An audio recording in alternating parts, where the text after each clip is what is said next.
Hey, what is up everyone? Today we got a pretty unique story. It's narrated by Frederick Surrey. Get cozy and watch till the end, guys. In the grim darkness of the 41st millennium, where the laughter of thirsting gods echoes across burning worlds and entire civilizations crumble to dust beneath the grinding wheels of eternal war, there exists a peculiar hierarchy among heroes. Some shine with radiance that blinds all who gaze upon them. Others burn with such fierce intensity that their very names become curses or prayers, depending on which side of the battlefield you stand.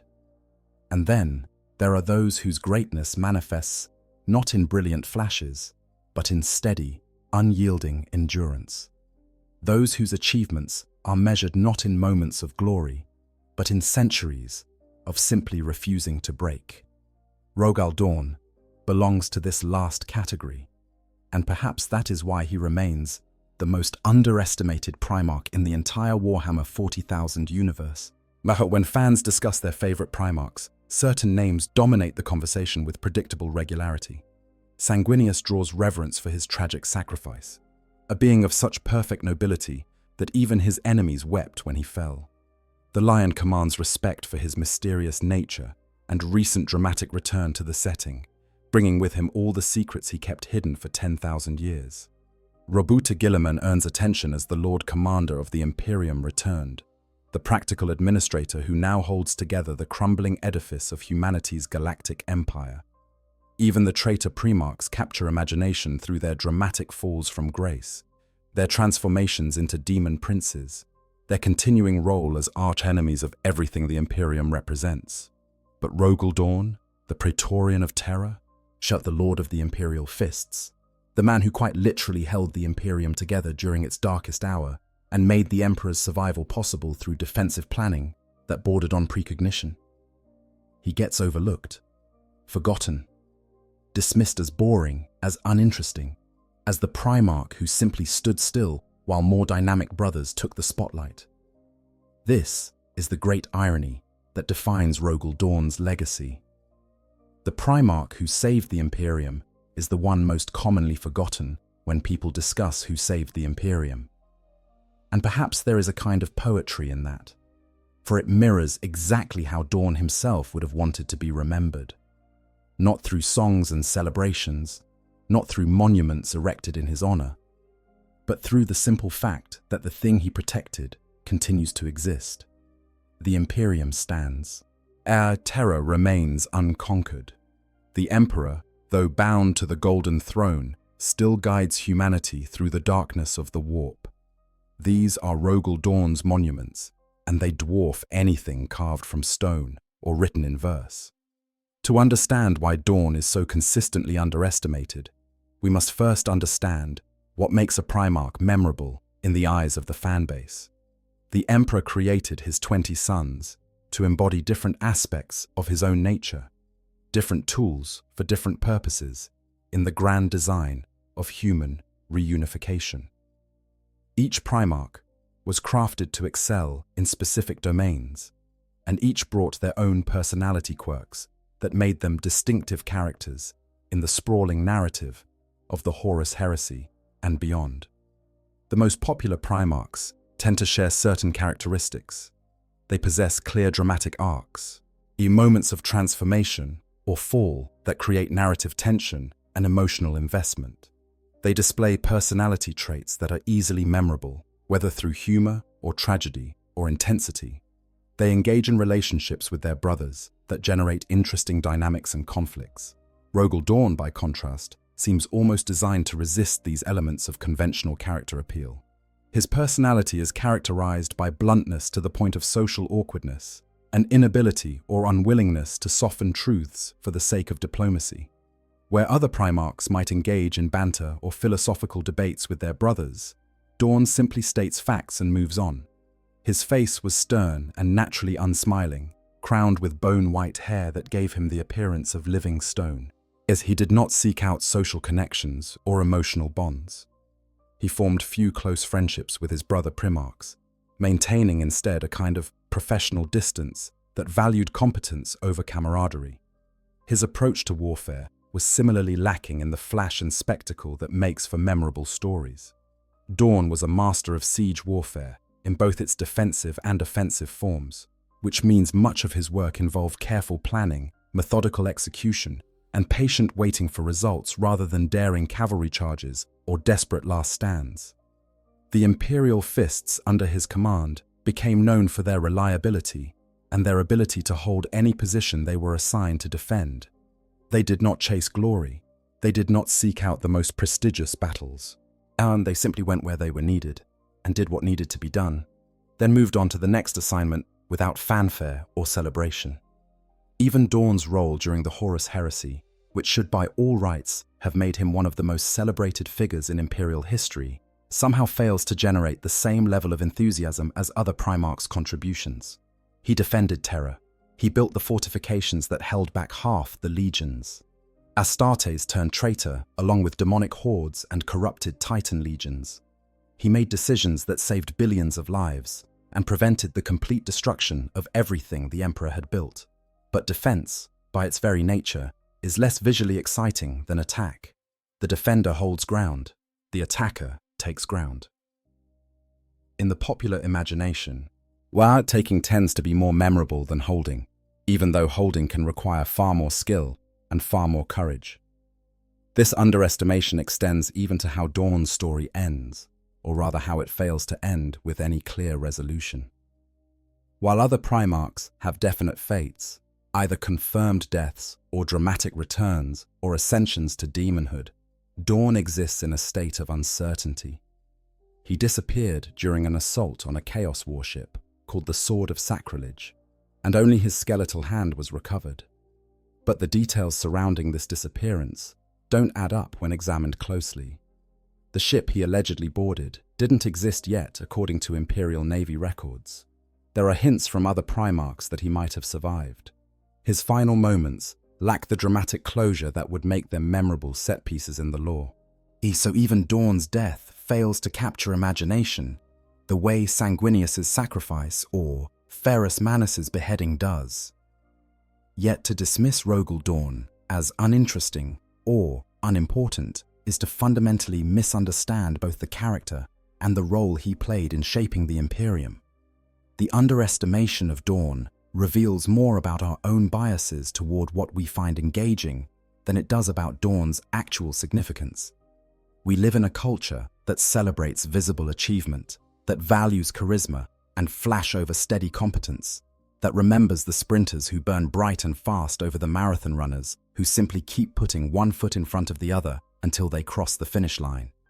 Rogal Dorn was the ultimate marathon runner, and the distance he covered while others were catching their breath is staggering once you actually examine it.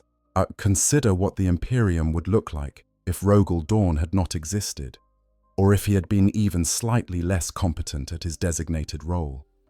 When the Horus Heresy began, when half of the Emperor's own sons turned traitor and brought unimaginable military force to bear against Terra itself, the survival of humanity's homeworld depended entirely on the defensive preparations that Dorn had overseen.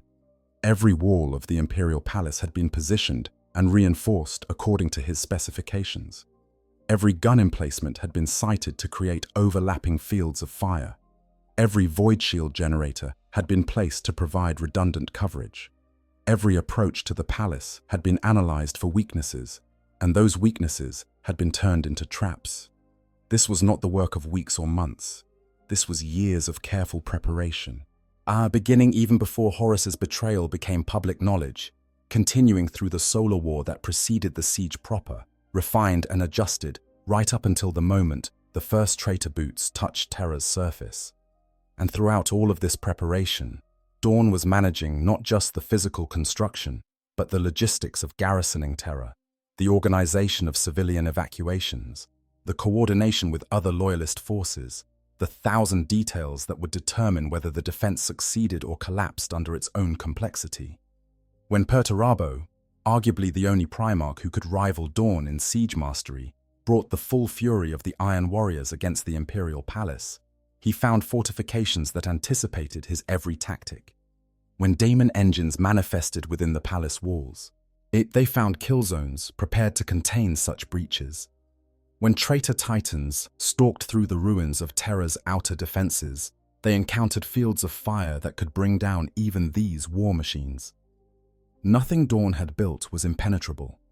No defensive plan could account for every variable when facing an enemy as numerous and as powerful as the combined traitor legions. But everything Dorn had built was good enough. And in war, especially in defensive war, good enough to survive is the same as victory. The true measure of Rogal Dorn's achievement becomes clear when you consider what the alternative would have looked like. If Terra had fallen quickly, if the Imperial Palace had been overrun in the first days or weeks of the siege, the Emperor would have been killed or captured before he could wound Horus mortally. While without the Emperor's sacrifice and his subsequent installation on the Golden Throne, there would be no Astronomicon to guide ships through the warp. Without the Astronomicon, interstellar travel becomes impossible on any reliable scale. Without reliable interstellar travel, the Imperium fragments into isolated systems that fall to Xenos predators or chaos corruption one by one. Within a generation, humanity would be extinct, or so scattered and degraded that extinction would only be a matter of time. This is what Rogal Dorn prevented, not through a single heroic action, but through years of patient, unglamorous work that created the conditions where heroic actions could matter. Sanguinius's sacrifice, stopping Horus from reaching the Emperor too early, was meaningful because Dorn's fortifications had delayed the traitors long enough for that confrontation to occur when and where it did. The Emperor's final duel with Horus mattered because Dorn had created a situation where the Loyalists could still contest the outcome, even after the traitors had penetrated deep into the palace. Every moment of additional time that Dorn's defenses bought was another chance for something to change, another opportunity for a miracle to occur. And miracles did occur, but they occurred within a framework of preparation and planning that Rogal Dorn had constructed. This is the essence of his genius, and the reason why his underestimation is so fundamentally misguided. Dorn did not wait for miracles. Instead, he created the circumstances where miracles became possible. He took situations that seemed hopeless and found ways to make hope survive just a little bit longer. And that extra time, purchased in blood and endurance, made all the difference. The personality traits that make Dorn seem boring to modern audiences were exactly the traits required for his role. His blunt honesty meant he could be trusted absolutely. When Dorn said a fortification would hold, it would hold. When he identified a weakness in the defenses, that weakness was real and needed to be addressed.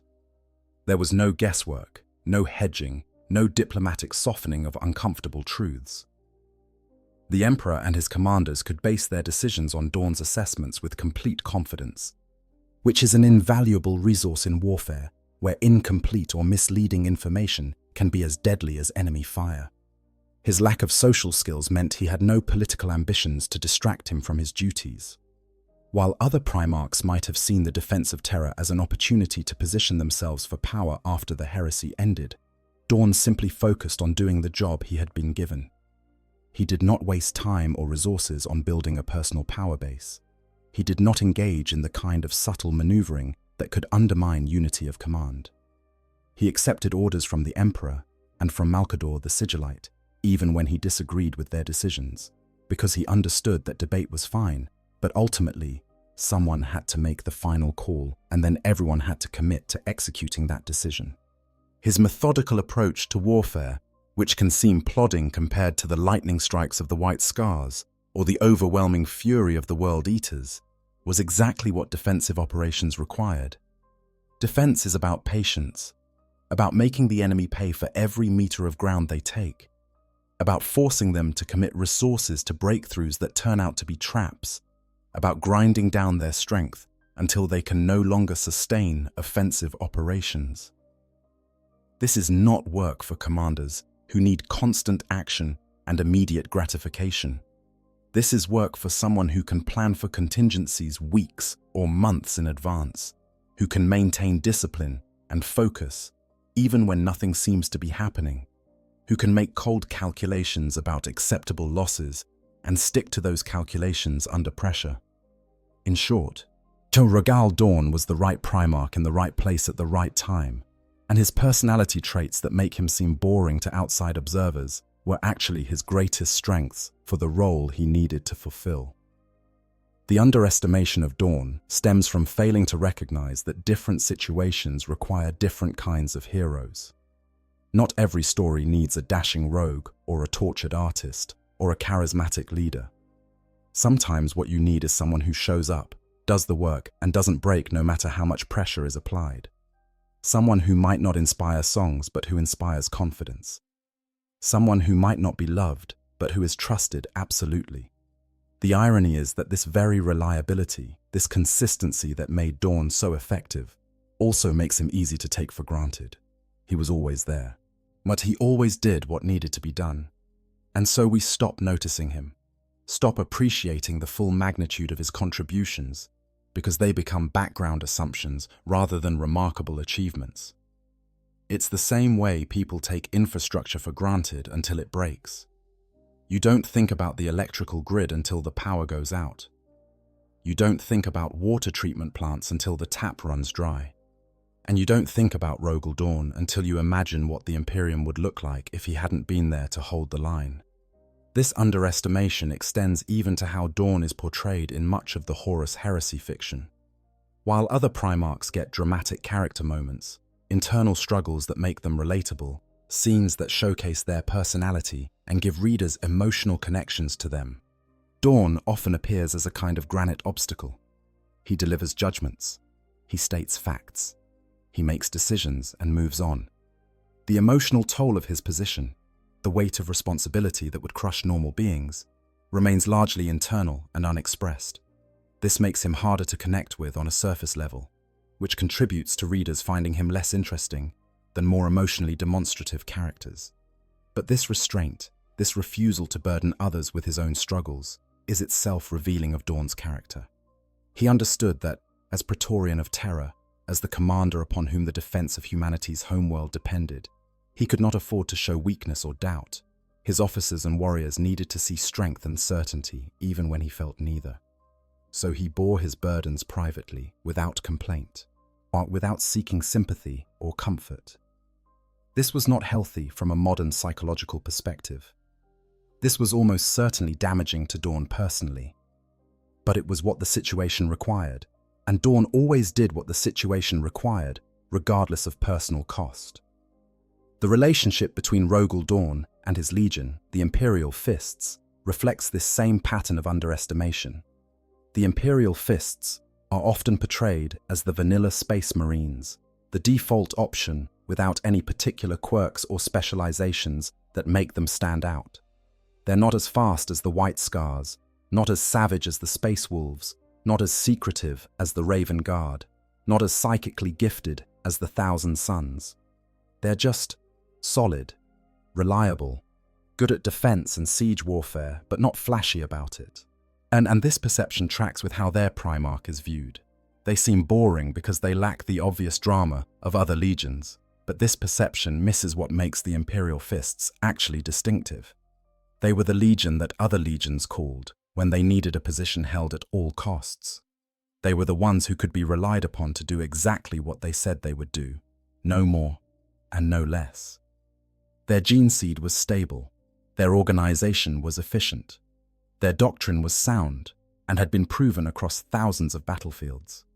They were not the most exciting Space Marines, but they were arguably the most dependable. And in a galaxy where dependability can mean the difference between survival and extinction, that matters immensely. Under Dorn's leadership, the Imperial Fists developed a culture that prized stoic endurance and mutual trust. They created rituals and traditions that emphasized preparation and discipline over improvisation and individual heroics. They maintained the Pain Glove, a device that inflicted controlled suffering to help warriors focus their minds and test their resolve. They practiced constant self-examination, analyzing their performance after every engagement to identify areas for improvement. They built fortifications not just as military necessity, but as a form of meditation, a way of imposing order on chaos through careful planning and precise execution. These cultural traits made the Imperial Fists extraordinarily effective at their designated roles, but they also made them vulnerable to certain kinds of psychological damage. When the heresy ended and the Emperor was interred on the Golden Throne, when Robert Guilliman demanded that the legions be broken up into smaller chapters to prevent future rebellions, Dorn initially resisted. Not out of pride or power hunger, but because the legion identity was so deeply ingrained in every Imperial Fist that dividing them seemed like a kind of death. The bonds between battle brothers in the 7th Legion were not just professional, but spiritual, forged through shared hardship and mutual dependence. To break those bonds felt like betraying everything they had built together. Dorn's solution to this crisis, his decision to lead his legion into the Iron Cage as a form of purification through suffering, has been criticized as near-suicidal decision-making, born of guilt and despair. And there is truth to that criticism.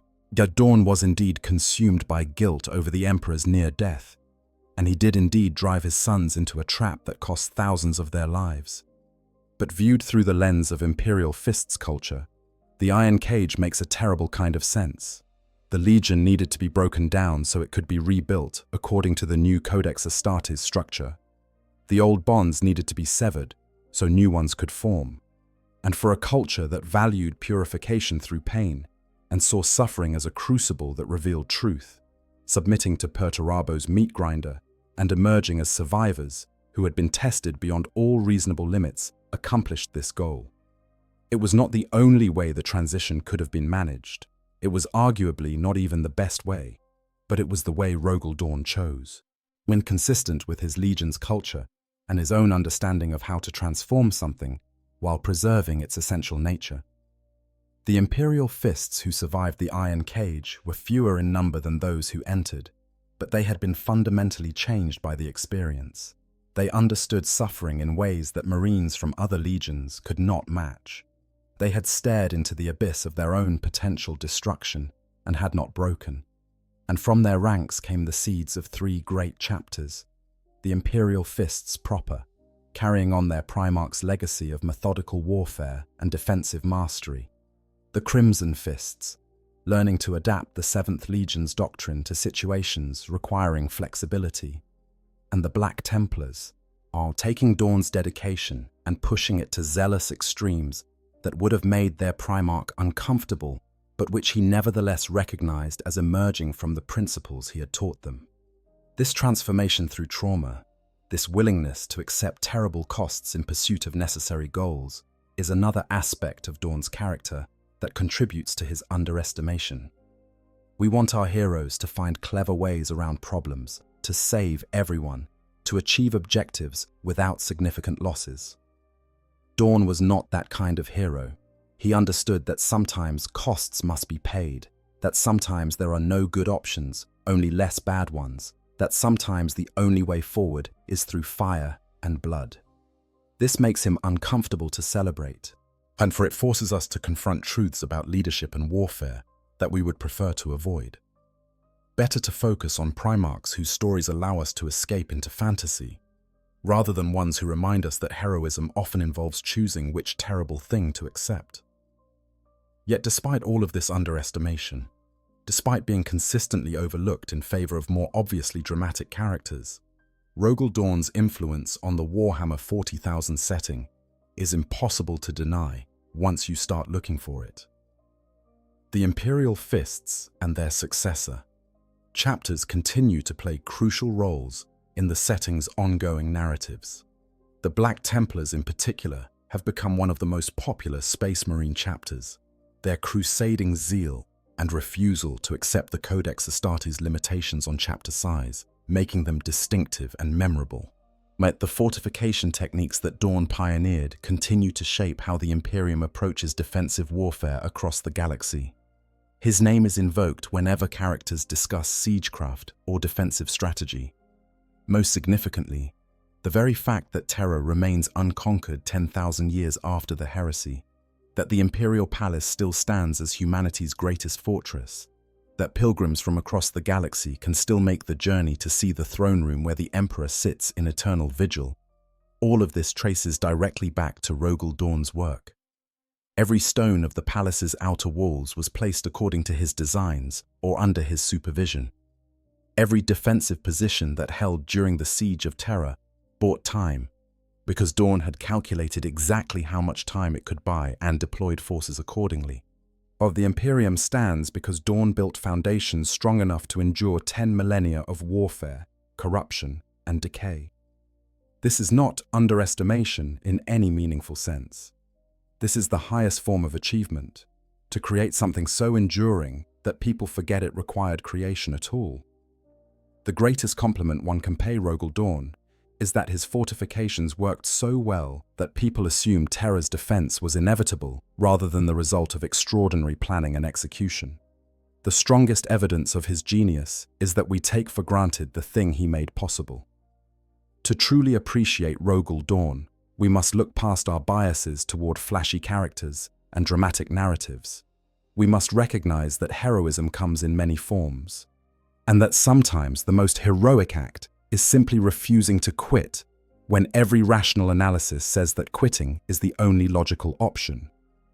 We must understand that duty, properly embraced, is not a burden, but a form of liberation.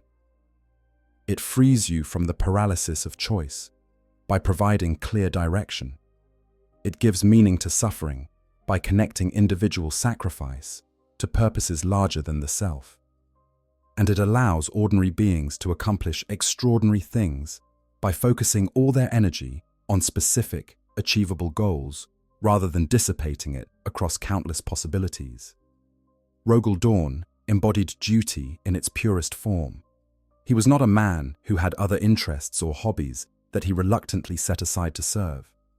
He was not someone who constantly weighed whether his service was worthwhile or whether he should pursue other paths. He simply was his duty, in the same way that water is wet or fire burns. This monomaniacal focus is what allowed him to achieve things that more balanced personalities could never accomplish. But it also makes him alien to us, difficult to relate to, because most of us are constantly negotiating between competing desires and responsibilities. We cannot imagine what it would be like to be so utterly certain of our purpose that all other concerns simply fall away. And perhaps this is the final irony of Rogal Dorn's underestimation. The very qualities that made him indispensable to the Imperium's survival make him uncomfortable to think about too directly. He holds up a mirror that shows us our own compromises, our own failures to fully commit, our own tendency to make excuses when duty demands sacrifice. It's easier to admire Sanguinius from a distance, to appreciate his beauty and nobility as something inspiring but not personally challenging. But Rogal Dorn challenges us. He asks whether we are doing everything we could be doing in service of the things we claim to care about. And when we honestly answer that question, the answer is almost always no. So we underestimate him. We dismiss him as boring. We focus on more obviously entertaining characters. And in doing so, we avoid having to confront the example he set and the standards by which he lived. This is human nature, this tendency to look away from uncomfortable truths. But it is also a disservice to one of the Emperor's most essential sons. Rogal Dorn deserves better than to be forgotten or dismissed. He deserves to be remembered as he was, flawed certainly, but fundamentally unbreakable. A being who took responsibility for an impossible task and somehow succeeded through nothing more complex than showing up and doing the work day after day after day until the work was done. The story that follows will attempt to correct this underestimation by examining Rogal Dorn's life and achievements in detail. We will trace his path from the ice fields of Inwit to the walls of the Imperial Palace. We will explore his relationships with his brother Primarchs, particularly the toxic rivalry with Perturabo that shaped so much of the heresy. We will examine the Siege of Terra itself, that crucible where Dorn's genius was tested against the full fury of chaos and found to be just barely sufficient. We will follow him through the aftermath, through the Iron Cage and the division of his legion. And we will grapple with the mystery of his disappearance and what it might mean for the Imperium's future. This is not a tale of spectacular heroism in the conventional sense. There are no grand speeches that ring down through the ages. There are no romantic subplots or unexpected twists of allegiance. There is only the steady accumulation of detail, the patient building of systems and structures, the unglamorous work of making survival possible when extinction seemed certain. But in its own way, this story is more heroic than any amount of flash and spectacle could ever be, for it is the story of someone who did what needed to be done without asking whether it would be remembered, without demanding recognition, without even expecting gratitude. Rogal Dorn served, he endured, and because he endured, the Imperium endures. And that is his monument, that is his legacy, and that is why he deserves to be recognized not as the most underestimated Primarch, but as one of the greatest heroes in the entire Warhammer 40,000 setting. Not despite his lack of conventional appeal, but in many ways because of it. For true heroism does not require an audience. It only requires commitment to something larger than oneself, and the will to continue serving that commitment, even when the cost becomes almost unbearable. Let us now turn to the details of this remarkable life, beginning with origins in ice and darkness, with a child scattered across the stars who would one day save the species that created him. Part 2. Born in ice and forged in stone. The scattering of the Primarchs remains one of the great tragedies of the early Imperium.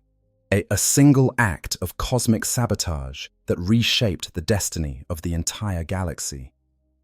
The Emperor had labored in his gene forges deep beneath the Himalayan mountains, crafting 20 sons who would embody different aspects of his own divine nature. Each Primarch was designed for a specific role in the great work of human reunification. Each would command a legion of space marines created from their own genetic template. Together, they would reconquer the stars and bring humanity into a new golden age free from Xenos predation and the darkness of superstition. Okay, I'm going off script for a second because I need to share something. When I started researching for this video, I thought I was going to struggle to make Dorn interesting. I was worried this would be my least engaging script, but the more I dug into the story, the more I realized something. We've been looking at this all wrong. Dorn isn't underestimated because he's less impressive than other Primarchs. He's underestimated because what he did doesn't translate well into memes and highlights. There's no single epic moment you can point to and go, wow, look at that. It's a lifetime of showing up and doing the work. And that doesn't make for good internet content, but it makes for the most important character in the setting. I honestly think if more people understood what Dorn actually accomplished, he'd be way more popular. But maybe that's the point. Maybe the best heroes don't need to be popular. But anyway, that's just my opinion. Let's get back to the video. But the Chaos Gods, those malevolent entities dwelling in the warp, who fed on human emotion and sought to corrupt all creation to their purposes, saw the threat these Primarchs represented. If the Emperor's plan succeeded, and if humanity unified under rational governance and turned away from the beliefs and behaviors that empowered the ruinous powers, chaos itself would be diminished. The great game they played across eternity would lose one of its most important pieces. So they reached out from the Imperium, tearing through the veil between reality and unreality, and they snatched the gestating Primarchs from their tubes. 20 nascent demigods scattered across the galaxy like seeds thrown into a hurricane, each landing on a different world that would shape their developing consciousness in ways the Emperor had never intended. For Rogal Dorn, seventh son of the Emperor, fate chose the ice world of Inwit. Imagine this world as it existed in the later years of the Age of Strife, are isolated from the rest of humanity by warp storms that made interstellar travel impossible. Inwit circled a dying star, its weak red light barely enough to sustain the photosynthetic processes that supported what little life clung to the planet's frozen surface. The world was tidally locked, one face forever turned toward this sputtering sun, while the other knew only absolute darkness. Neither hemisphere offered comfort. The sunlit side hosted mountain ranges, where peaks of ice reached toward a dim sky, crevasse fields that could swallow entire armies, and frost plains where the wind carried temperatures cold enough to kill an unprotected human in heartbeats. The dark side was worse, a realm of perpetual night, where the cold deepened to levels that seemed impossible, where the very atmosphere crystallized. Hell, where creatures adapted to lightless existence hunted anything that moved. Humanity on Inwit survived through discipline and ruthless pragmatism. The scattered settlements that dotted the twilight zone between eternal day and eternal night were organized around ice-caste clans, extended family groups that controlled specific territories and resources. Life on Inwit demanded absolute efficiency. Every calorie consumed had to be justified by work performed. Every resource had to be carefully managed to stretch across the brutal winters, when even the minimal warmth of the red sun could not prevent temperatures from plunging to depths that turned carbon dioxide into dry ice and froze nitrogen out of the air. There was no room for art without function, no tolerance for philosophy that did not translate into improved survival odds, no place for individuals who could not contribute to the collective. Into this harsh culture fell an infant who should not have existed, and the mystery of exactly how the Primarchs survived their scattering remains one of the great enigmas of Imperial history. Rogal Dorn was discovered by the House of Dorn, an ice-caste clan of some prominence, but not the ruling power on Inwit. The patriarch of this house, never named in any surviving records, took the strange child as his own, raising him with the same harsh love he showed to all members of his extended family. This grandfather figure, as Dorn would always think of him, became the foundation upon which the Primarch's entire worldview was constructed. We can only imagine what those early years were like, for Primarchs matured far faster than baseline humans. Where a Primarch at 1 year might have the physical development and mental capacity of a human adolescent. At 2 or 3 years, they would be approaching adult equivalents while still having barely scratched the surface of their potential. For the grandfather, this must have been simultaneously inspiring and disturbing. Inspiring because this adopted son absorbed knowledge with a hunger that seemed limitless, learning in days what took normal children years to grasp. Disturbing because there was something fundamentally inhuman about a child who grew so fast, who showed such preternatural understanding of tactics and strategy, who never seemed to tire or require the emotional comfort that children normally sought. But if the grandfather felt any fear of the being he had taken into his home, he never let it affect his treatment of young Rogal.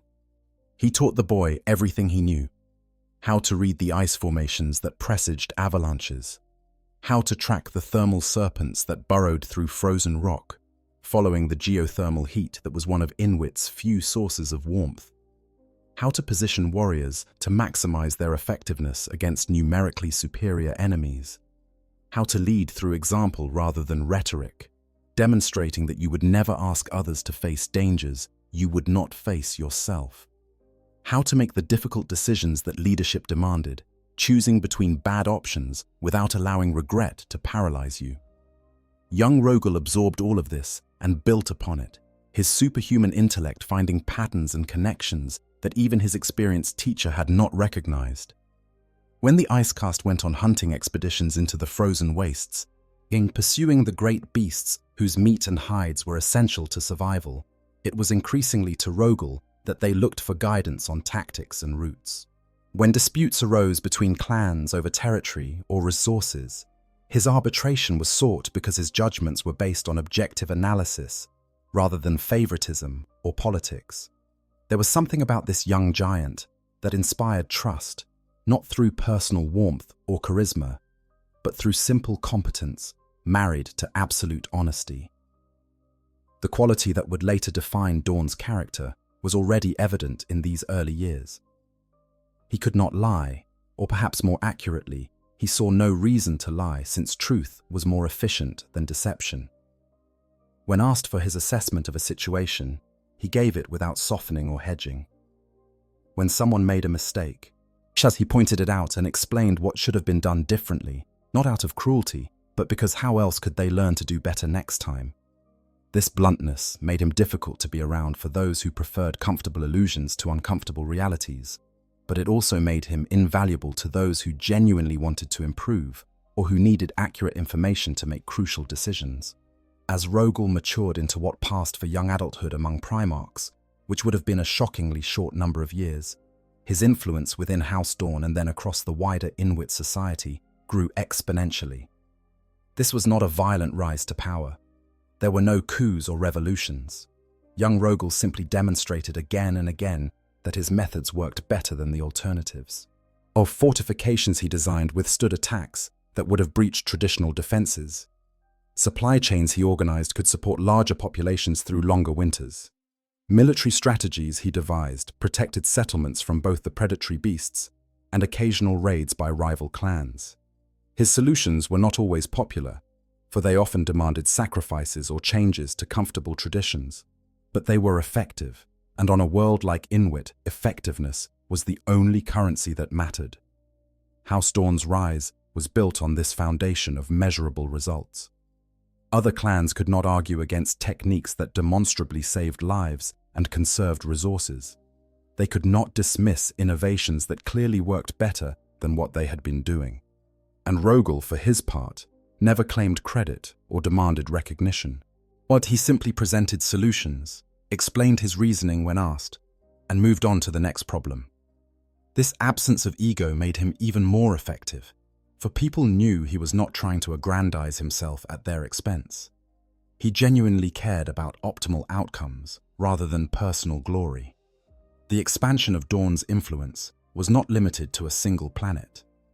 The Inuit cluster, as the local stellar neighborhood came to be known, included several worlds connected by void-faring vessels that had been maintained through old night by sheer necessity. These were not exploration ships or pleasure cruisers, but vital lifelines, moving supplies and specialists between worlds, because complete isolation would have meant extinction.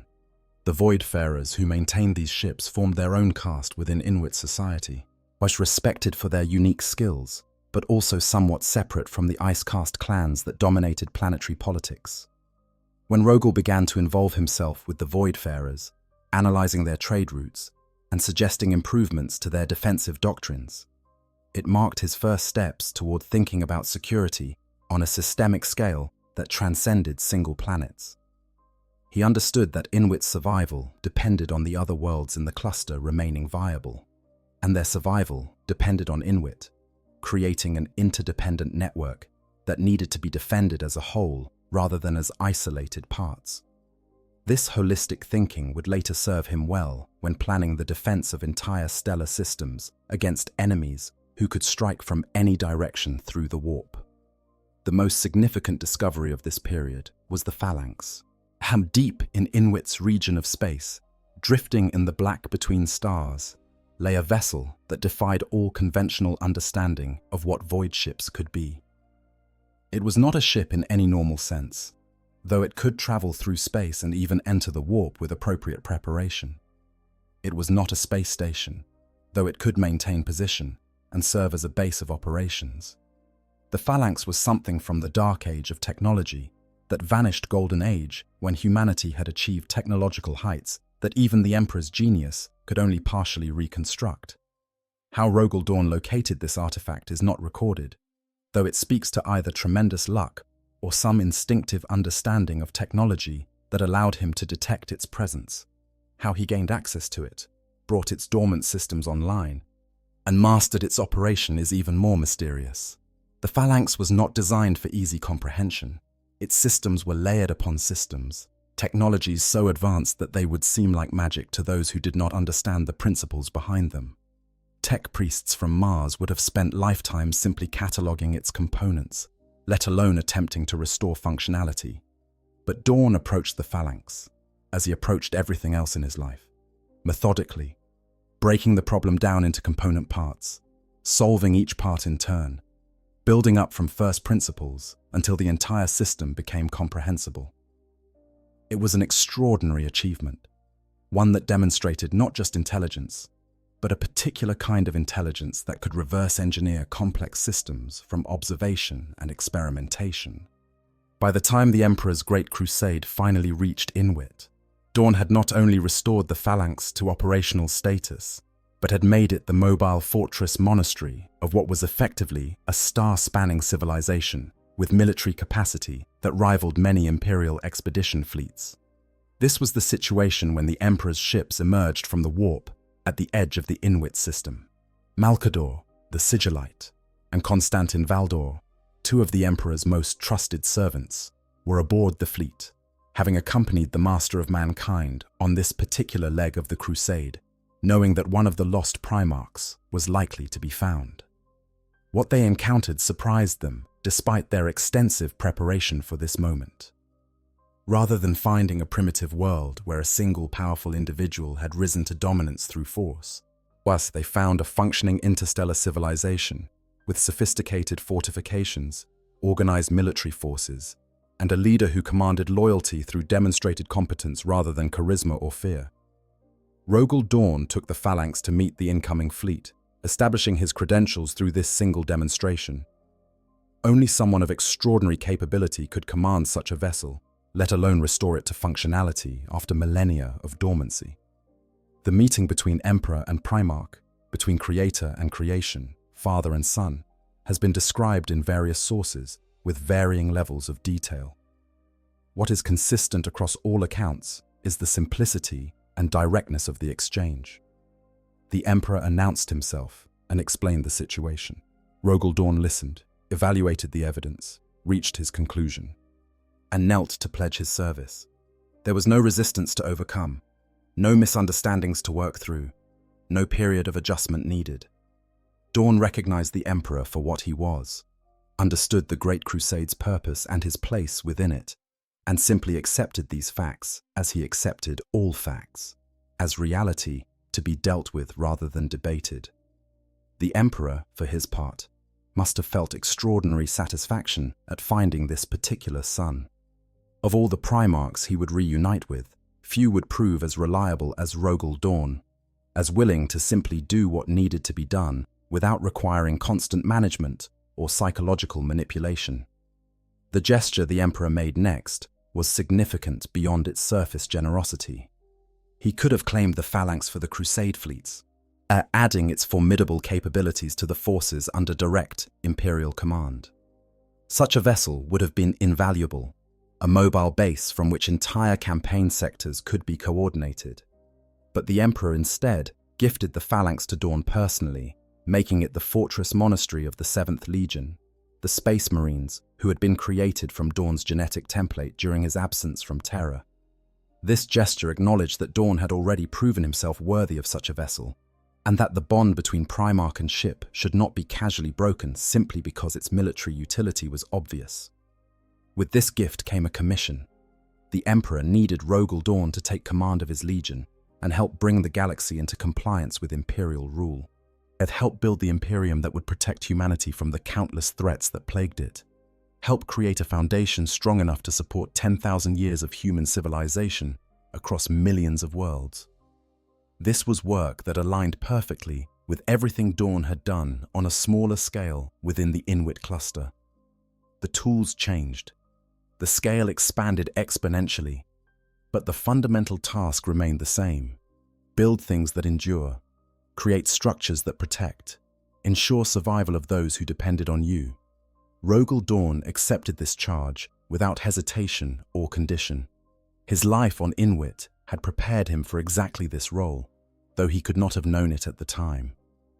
Every harsh lesson learned in that frozen crucible, every principle developed through practical application, as every habit of thought cultivated through years of leadership, all of it had been unconsciously preparing him to serve as one of the Emperor's primary architects of empire. The ice and stone of Inwit had forged him into precisely the tool the Emperor needed for certain crucial tasks. And now that tool would be applied to purposes that spanned the galaxy. The integration between Primarch and Legion was remarkably smooth, faster, and more complete than many such reunions. The Imperial fists had already developed characteristics that aligned with Dorn's own approach to warfare before ever meeting him.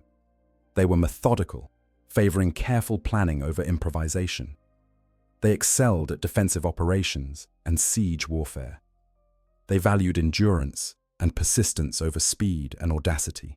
When Dorn took command, while he did not need to purge his legion's leadership or fundamentally reshape their doctrine, he simply refined what already existed, pushing them toward even greater levels of excellence in their designated specialties, while also teaching them how offense and defense were not separate concepts, but two aspects of the same underlying strategic principles. Dorn brought to his legion the lessons of inwit, that survival required preparation, that every resource must be used efficiently, that duty must override personal desire, that truth must be spoken regardless of whether it was pleasant to hear. He demanded perfection in execution, while also teaching his sons to think for themselves, to understand the principles behind their tactics, so they could adapt when battlefield conditions made doctrine irrelevant. This combination of strict discipline and intellectual flexibility created a legion that functioned with machine-like precision, while retaining enough adaptability to handle the chaos of actual warfare. The Imperial Fists, under Dorn's leadership, became the Imperium's strategic reserve, deployed wherever resistance had crystallized into fortified positions that other legions struggled to overcome. They were the ones called to break sieges that had stalled campaigns, to construct defensive works that needed to endure for decades or centuries, to hold vital positions against overwhelming enemy force while other Imperial assets maneuvered. This was not glamorous work. Siege warfare, whether offensive or defensive, involved grinding attrition rather than dramatic charges. But it was essential work. For the Imperium could not simply bypass every world that resisted. Some positions had to be taken, some defenses had to be broken. And when those moments came, the Imperial Fists were ready. The Great Crusade years saw Rogal Dorn and his legion involved in countless campaigns across hundreds of star systems. Most of these have been lost to history or reduced to brief mentions in fragmentary records. What survives suggests a pattern.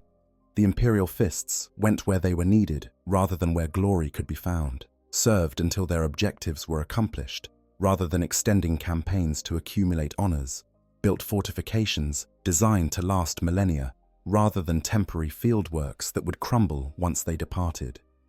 They did not chase fame, but they accumulated respect from those who understood what effective military forces actually looked like. Throughout this period, Dorn maintained the same personal characteristics that had defined him on Inwit. He was direct to the point of bluntness, lacking social graces, but earning trust through absolute reliability.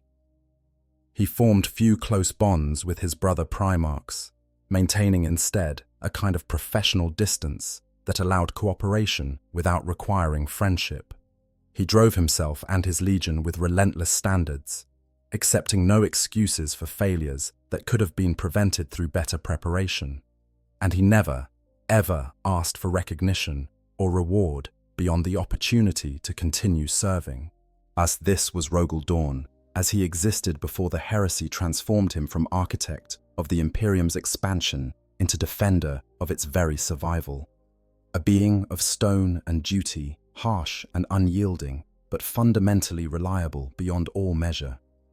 The ice of Inwit had entered his soul during those formative years, teaching him that survival required sacrifice, that comfort was weakness, that only through constant vigilance could civilization persist in a hostile universe. These lessons would serve him well in the trials ahead, but they would also exact a terrible price. For ice does not bend, it can only shatter. The foundation was laid, the character was forged, the legion was ready. Now came the test that would determine whether Rogal Dorn's entire life had adequately prepared him for the role only he could fulfill. The heresy was beginning. Now and soon, the Praetorian would be called upon to hold the line against his own brothers turned enemy. Everything that came before was merely preparation. Everything that followed would be legend, purchased in blood and endurance beyond mortal comprehension. But that story must wait for the next chapter of this examination of the most underestimated Primarch in Warhammer 40,000. For now, we have established who Rogal Dorn was before crisis defined him. We have seen the foundations of his character, the source of his strengths and his weaknesses, and we have begun to understand why such a being was necessary, why the Emperor needed not just warriors but architects, not just generals but builders, not just heroes but pillars upon which an entire civilization could rest. Rogal Dorn was such a pillar, and soon, that pillar would be tested to its absolute limits. Continuing the script. Due to length, I'll continue in subsequent sections to reach the 20,000+ word requirement. The script continues with sections on Brotherhood and Rivalry, The Heresy Begins, The Siege of Terror, The Iron Cage, Legacy and Disappearance, and Conclusion. Part 3. Shadows of Brotherhood. The Primarch among Primarchs. To understand Rogal Dorn's role during the Horus Heresy, we must first understand his relationships with his brother Primarchs during the years of the Great Crusade. These relationships, or more often the lack thereof, would shape the course of the civil war that nearly destroyed the Imperium. Dorn was not a social creature in the way some of his brothers were. He did not cultivate friendships or seek out companionship beyond what his duties required. But neither was he completely isolated, and the dynamics between him and his siblings reveal much about his character and theirs. The relationship that would prove most consequential was his rivalry with Perturabo, Primarch of the Iron Warriors. On the surface, these two should have been natural allies. Both specialized in siege warfare. Both valued systematic approaches to problems over improvisation. Both were reserved in personality, preferring action to words. But these similarities became sources of conflict rather than understanding, in large part because Perturabo viewed every achievement by another Primarch as a diminishment of his own accomplishments. Perturabo was a being consumed by resentment. He felt that his contributions to the Great Crusade went unrecognized, while flashier Primarchs received praise for lesser achievements. He believed the Emperor had assigned him the most difficult campaigns with the fewest resources, grinding his legion down through brutal attrition warfare, while others faced easier enemies with superior support. Whether these perceptions had any basis in objective reality almost didn't matter. Perturabo believed them to be true, and that belief poisoned his relationship with nearly everyone around him, but especially with those like Dorn, whose success seemed to highlight his own perceived failures. The incident that crystallized this rivalry into outright hatred occurred during a gathering of Primarchs, where Fulgrim, perhaps innocently or perhaps stirring trouble for amusement, posed a question to Rogal Dorn. Could he build a fortress that Perturabo could not breach? It was the kind of hypothetical that might have sparked interesting tactical discussion among brothers who trusted each other. But in the context of Perturabo's festering resentments, Dorn's answer became a declaration of war.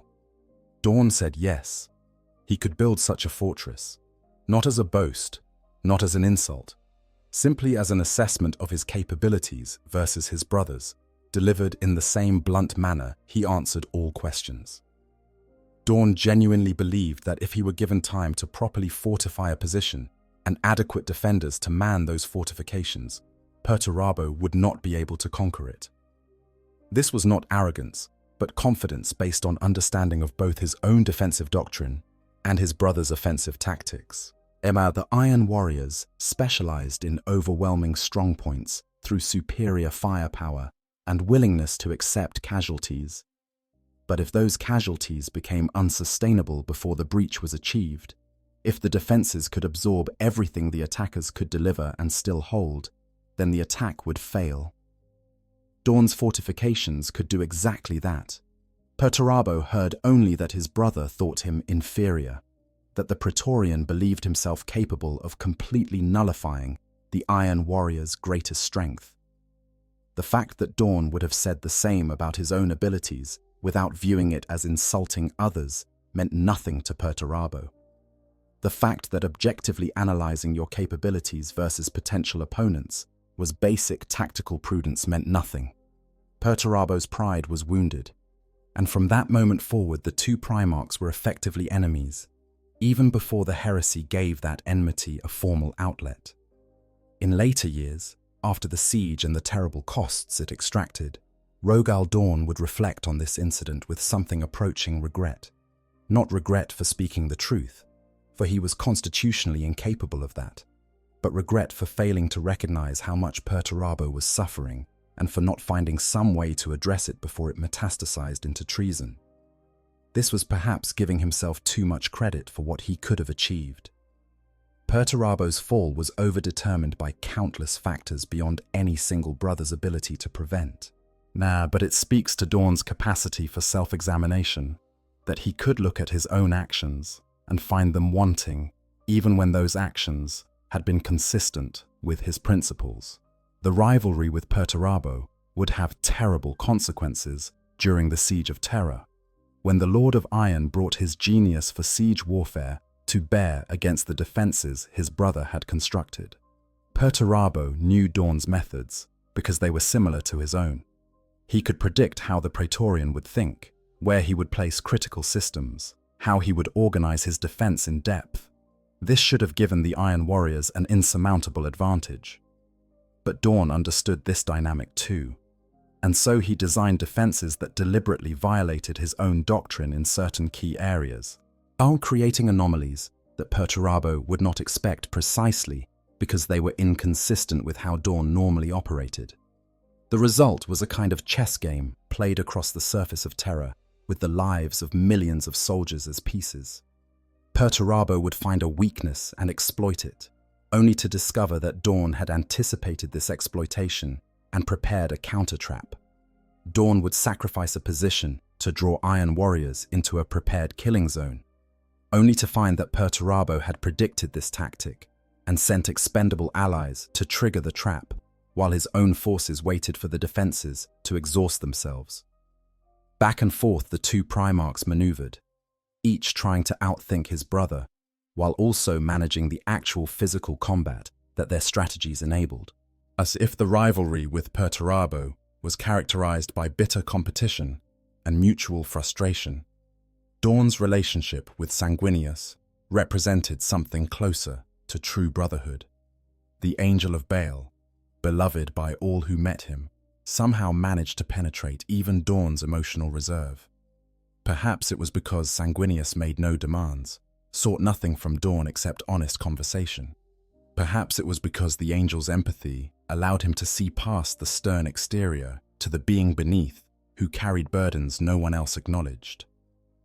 Whatever the reason, when Dorn spoke with Sanguinius, he sometimes expressed thoughts and feelings that he shared with no other. Sanguinius saw the cost that duty extracted from his brother, but he understood that Dorn's bluntness was not cruelty, but an inability to process social niceties when truth needed to be spoken. He recognized that the Praetorian's harsh standards were applied first and most severely to himself.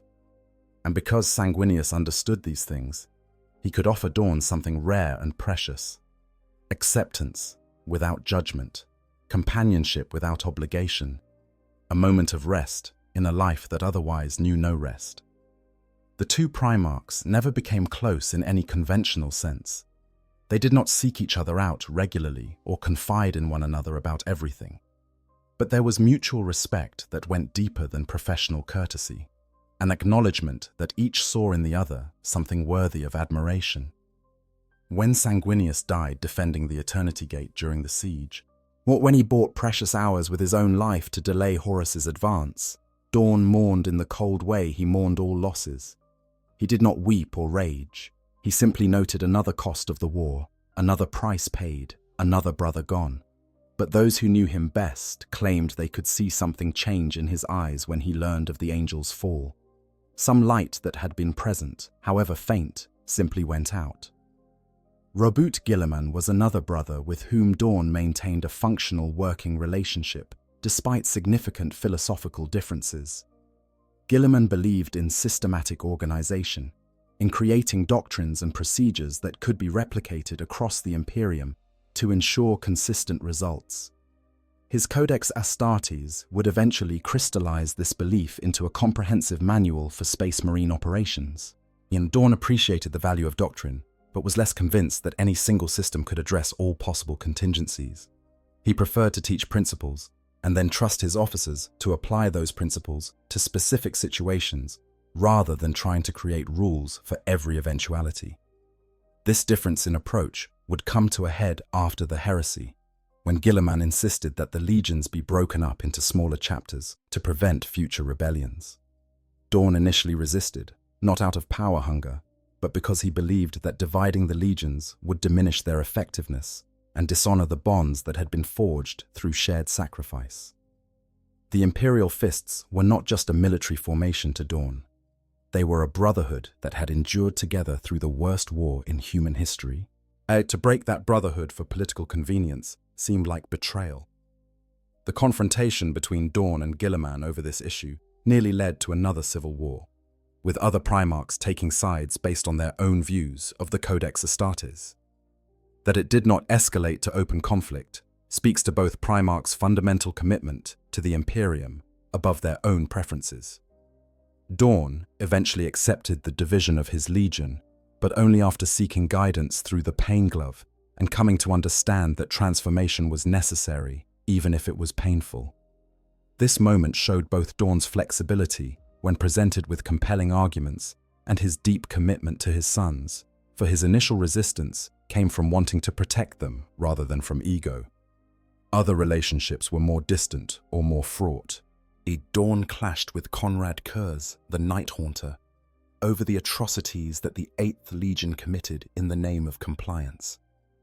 Kurz's methods of inspiring terror through excessive brutality offended Dorn's sense of proportion and efficiency. Fear was a tool that could be employed tactically, but the wholesale slaughter of populations went beyond military necessity into sadism. When Dorn confronted Kurz about this, keeping from him knowledge of the visions that Fulgrim had shared about the coming heresy, the Night Haunter's rage was murderous. On the world of Shiro, during a joint mission, Kurz attacked Dorn with his lightning claws, slashing the Praetorian's face in wounds that would have killed any mortal instantly. Then only Dorn's Primarch physiology and extraordinary endurance allowed him to survive long enough for the attack to be broken up by other Imperial fists. The scars from this encounter remained with Dorn for the rest of his life, a permanent reminder that even among brothers, violence lurked beneath the surface when truth and madness collided.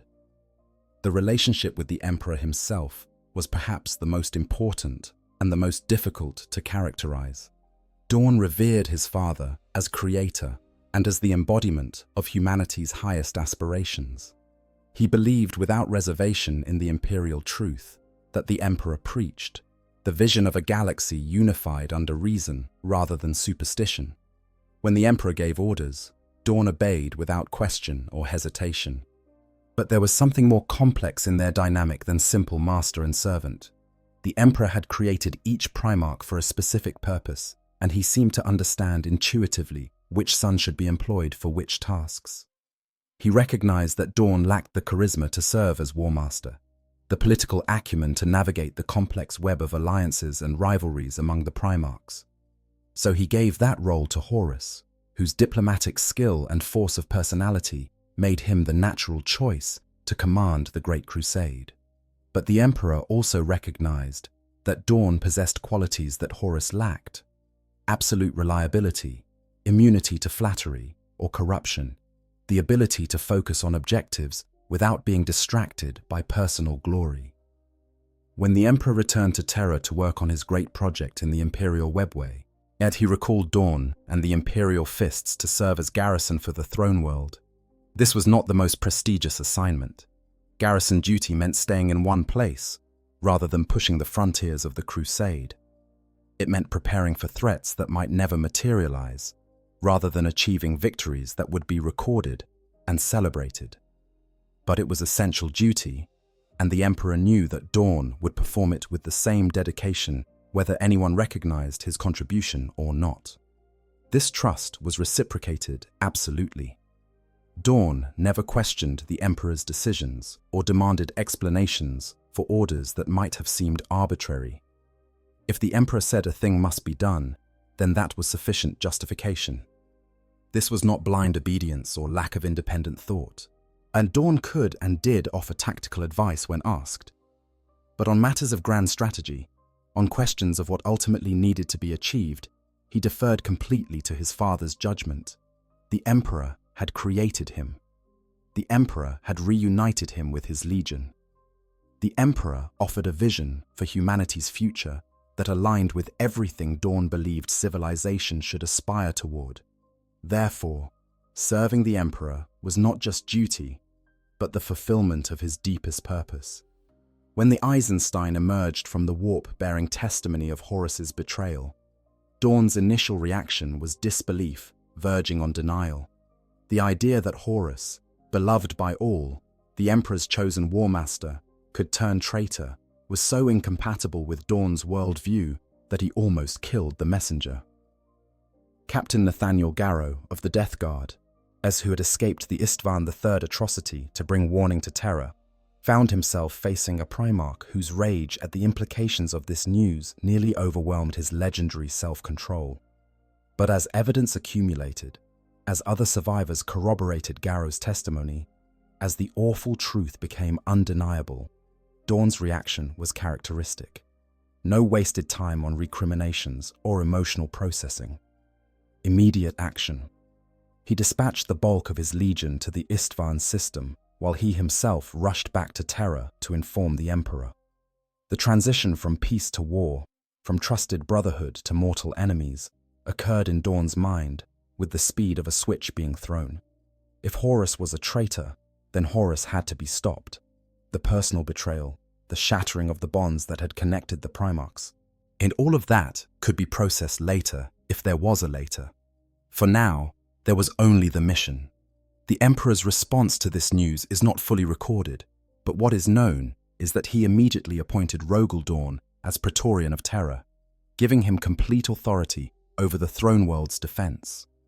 This was an extraordinary grant of power, effectively making Dorn the Emperor's military regent, while the Master of Mankind continued his work in the webway. It placed Dorn above every other authority, save the Emperor himself and Malkador, the Sigillite, and it represented a level of trust that few beings in the Emperor's service had ever been shown. Dorn accepted this responsibility without any expression of pride or satisfaction. He did not view it as an honor, but as a burden that needed to be borne. And he immediately set about transforming Terra from a palace world into a fortress that could withstand the full fury of half the Legion's Astartes, plus whatever demonic forces chaos could bring to bear. The architect was about to create his masterwork, and he would build it knowing that his own brothers would test it to destruction. The relationships between the Primarchs, these complex bonds of brotherhood, rivalry, respect, and resentment, would shape every aspect of the heresy. Dorn's inability to prevent Perturabo's fall, his loss of Sanguinius's steadying influence, his conflicts with Guilliman over post-war organization. All of these personal dynamics had consequences that extended far beyond the individuals involved. The Emperor had created his sons to work together, each complementing the other's strengths and compensating for their weaknesses. But he had not accounted for the ways that pride and ambition and pain could turn brothers into enemies. And perhaps this was the greatest tragedy of the Horus heresy. Not the worlds that burned, or the billions who died, or even the Emperor's own near death, but the fact that beings who should have been humanity's greatest champions spent their fury fighting each other instead of the countless threats that plagued the galaxy. Dorn understood this tragedy intellectually, even if he could not fully process it emotionally. He knew that every Imperial fist who died defending Terra was a warrior who could have been expanding the Imperium's borders instead. But he knew that every moment spent planning defenses against his own brothers was a moment not spent building the future the Emperor had envisioned. But understanding the tragedy did not change the reality. The heresy was coming. The traitors were en route to Terra, and Rogal Dorn would have to put aside all considerations of what might have been and focus entirely on what needed to be done. His brothers were coming to kill the Emperor and destroy everything the Imperium represented, and he would stop them or die trying. There was no third option. There was never a third option for Rogal Dorn, only duty, carried out to the limits of his ability and beyond. The shadows of brotherhood had fallen, the age of civil war had begun, and the Praetorian of Terror was about to prove exactly why the Emperor had chosen him for this role, and why no other Primarch could have done what he was about to accomplish. Part 4. The Siege of Terror. When the fortress faced the storm. The Siege of Terror was not a single battle, but a campaign that lasted months and left Terror scarred in ways that would never fully heal. It represented the culmination of everything Rogal Dorn had prepared for since being named Praetorian, and the ultimate test of whether his defensive genius could withstand forces that should have been impossible to resist. To understand what Dorn achieved, we must first understand the magnitude of what he faced. Horus brought to Terror nearly half of the legionaries Astartes, along with countless Imperial army regiments that had pledged themselves to his cause. The traitor force included some of the most formidable military assets the Imperium possessed.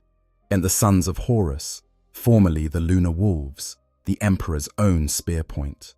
The World Eaters, already lost to the blood god Khorne, caring for nothing but slaughter. The Death Guard, masters of attrition warfare who would endure any hardship to achieve their objectives. The Thousand Suns, sorcerers whose powers could tear apart reality itself. The Word-Bearers, true believers in chaos, who had orchestrated much of the heresy's ideological foundation. The Emperor's children, fallen to excess and perversion, but still deadly warriors. The Night Lords, terror troops, whose very presence broke enemy morale. The Iron Warriors, with Perturabo's genius for siege warfare, now turned against the walls his brother had built. And the Alpha Legion, whose labyrinthine plots and infiltration capabilities made it impossible to know where the enemy truly was. But beyond the traitor, Astartes, came the demonic forces of chaos itself. The warp had been deliberately agitated, the barriers between reality and unreality worn thin through sacrifices and rituals that spanned the galaxy. Demons poured through wherever these barriers failed, manifesting as entities of living nightmare that defied physical laws and fed on the fear and pain of mortals. Demon princes led hosts of lesser demons, greater demons, commanded armies that should not have been able to exist in real space. The warp storms that accompanied the traitor fleet's advance made it impossible for loyalist forces elsewhere in the galaxy to reinforce Terror. The throne world stood alone. Against this, Dorn had the Imperial Fists, the Blood Angels, and the White Scars. 3 legions against 9, plus whatever forces the Imperial army could muster from Terra's own population and the nearby star systems. The mathematical inequality was staggering. Even if every loyalist killed 10 traitors before falling, the defenders would be overwhelmed through simple attrition. Victory through force of arms alone was impossible. The defense had to be built on something more. It had to be built on making the enemy pay such a terrible price for every meter of ground that they could not sustain their offensive long enough to breach the inner defenses. It had to be built on buying time for Robuta Gilliman and Lionel Johnson to arrive with their legions and trap Horus between hammer and anvil. It had to be built on the hope that something, anything, would change the strategic calculus before the inevitable collapse occurred. And most of all, that it had to be built on the principle that the Emperor must survive, even if everything else was sacrificed to ensure that single objective. Dorn had divided the Sol system into 5 spheres of defense, each designed to delay the enemy advance while inflicting maximum casualties. The outer sphere centered on Pluto and the system's edge, where early warning stations could detect incoming warp translations and allow defensive forces to respond.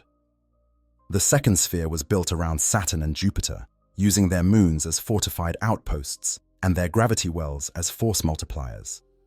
The third sphere protected Mars and the inner system, with the Mechanicum's Forge world serving as both industrial base and military strongpoint. The fourth sphere was Terra's own orbital defenses, void stations and defensive satellites that could interdict enemy ships before they could deploy ground forces. And the fifth sphere was Terra itself, with the Imperial Palace at its heart. The Battle of Pluto demonstrated both the strengths and limitations of Dorn's defensive planning. When the Alpha Legion attempted to infiltrate Pluto's defenses and compromise the system's outermost warning net, they found that Dorn had anticipated exactly this type of attack. His counter-infiltration measures and carefully prepared ambushes turned what should have been an Alpha Legion triumph into a costly defeat. Alpharius himself, or at least a being claiming to be Alpharius, fell to Dorn's blade during the fighting. Whether this was truly the Primarch of the 20th Legion, or simply another of their many deceptions remained uncertain. But the message was clear. The defense would not be passive. Yet Pluto fell anyway. Not through Alpha Legion cunning, but through overwhelming force brought to bear by the main traitor fleet. The outer sphere of defense was never meant to hold indefinitely. Its purpose was to buy time and inflict casualties, which it accomplished before being abandoned according to plan. Each sphere would fall in turn, but each would extract its price from the attackers. As the traitors advanced through the solar system, Dorn faced challenges that no amount of planning could completely address. The daemonic forces that accompanied the traitor Astartes could manifest anywhere warp energy was sufficiently concentrated. This meant that fortifications built to channel enemy movement through kill zones could be bypassed by demons simply appearing behind the defenses. Dorn adapted by establishing rapid response forces equipped with the few weapons and technologies that could harm demonic entities, creating mobile reserves that could respond to breaches anywhere in the defensive network. The Solar War saw battles on a scale that dwarfed almost anything in the Great Crusade. Void engagements involving hundreds of capital ships, ground battles where millions of soldiers fought across moons and planetoids, desperate boarding actions where Imperial fists fought traitor Astartes in the corridors of crippled ships. Through all of this, Dorn maintained operational control, coordinating forces across the entire system, while also managing the construction efforts on Terra itself. The strain was immense. Vulcan, arriving late to the defense after his own trials, embraced his brother and was shocked to feel how physically and mentally exhausted Dorn had become. Dorn confided in Vulcan something he would admit to few others, that the pressure of managing the defense was grinding him down, that he was having difficulty keeping everything together, that the weight of responsibility for humanity's survival was almost more than he could bear. This moment of vulnerability, shared with one of the few brothers he truly trusted, revealed the human being beneath the stone exterior. Dorn was not actually made of granite, whatever his appearance might suggest. He bled and suffered and doubted like anyone else. Yet he simply refused to let those weaknesses interfere with his duty. The arrival of Sanguinius and the Blood Angels provided crucial reinforcement, both militarily and psychologically. The Angels' presence steadied Dorn in ways that were difficult to quantify, but impossible to deny. Where Dorn saw only calculations and costs, Sanguinius reminded him that they fought for more than mere survival. They fought to preserve humanity's potential for nobility and beauty in a galaxy that seemed determined to crush both. This perspective did not change Dorn's tactics, but it perhaps gave him the strength to continue bearing burdens that should have broken him. By the time the traitors reached Terra itself, months had passed since the siege began. Dorn's 5 spheres of defense had accomplished their purpose.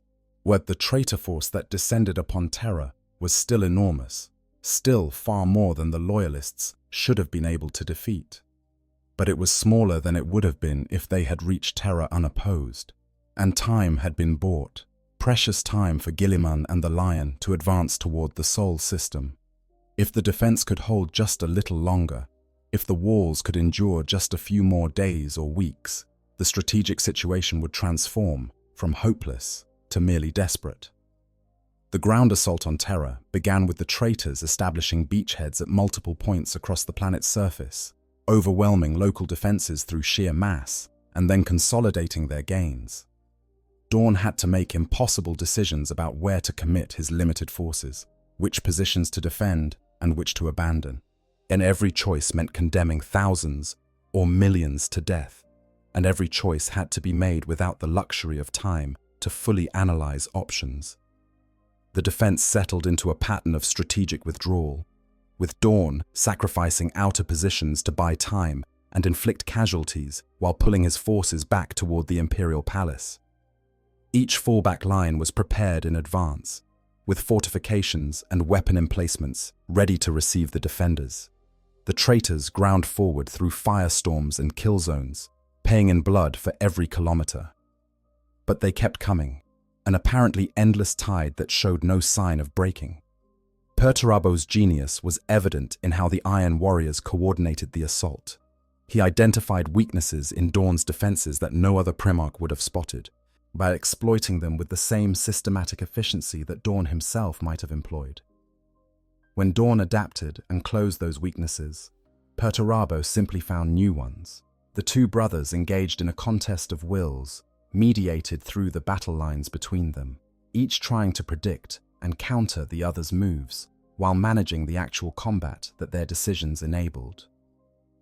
The fall of the Lion's Gate spaceport was a turning point that threatened to cascade into complete collapse.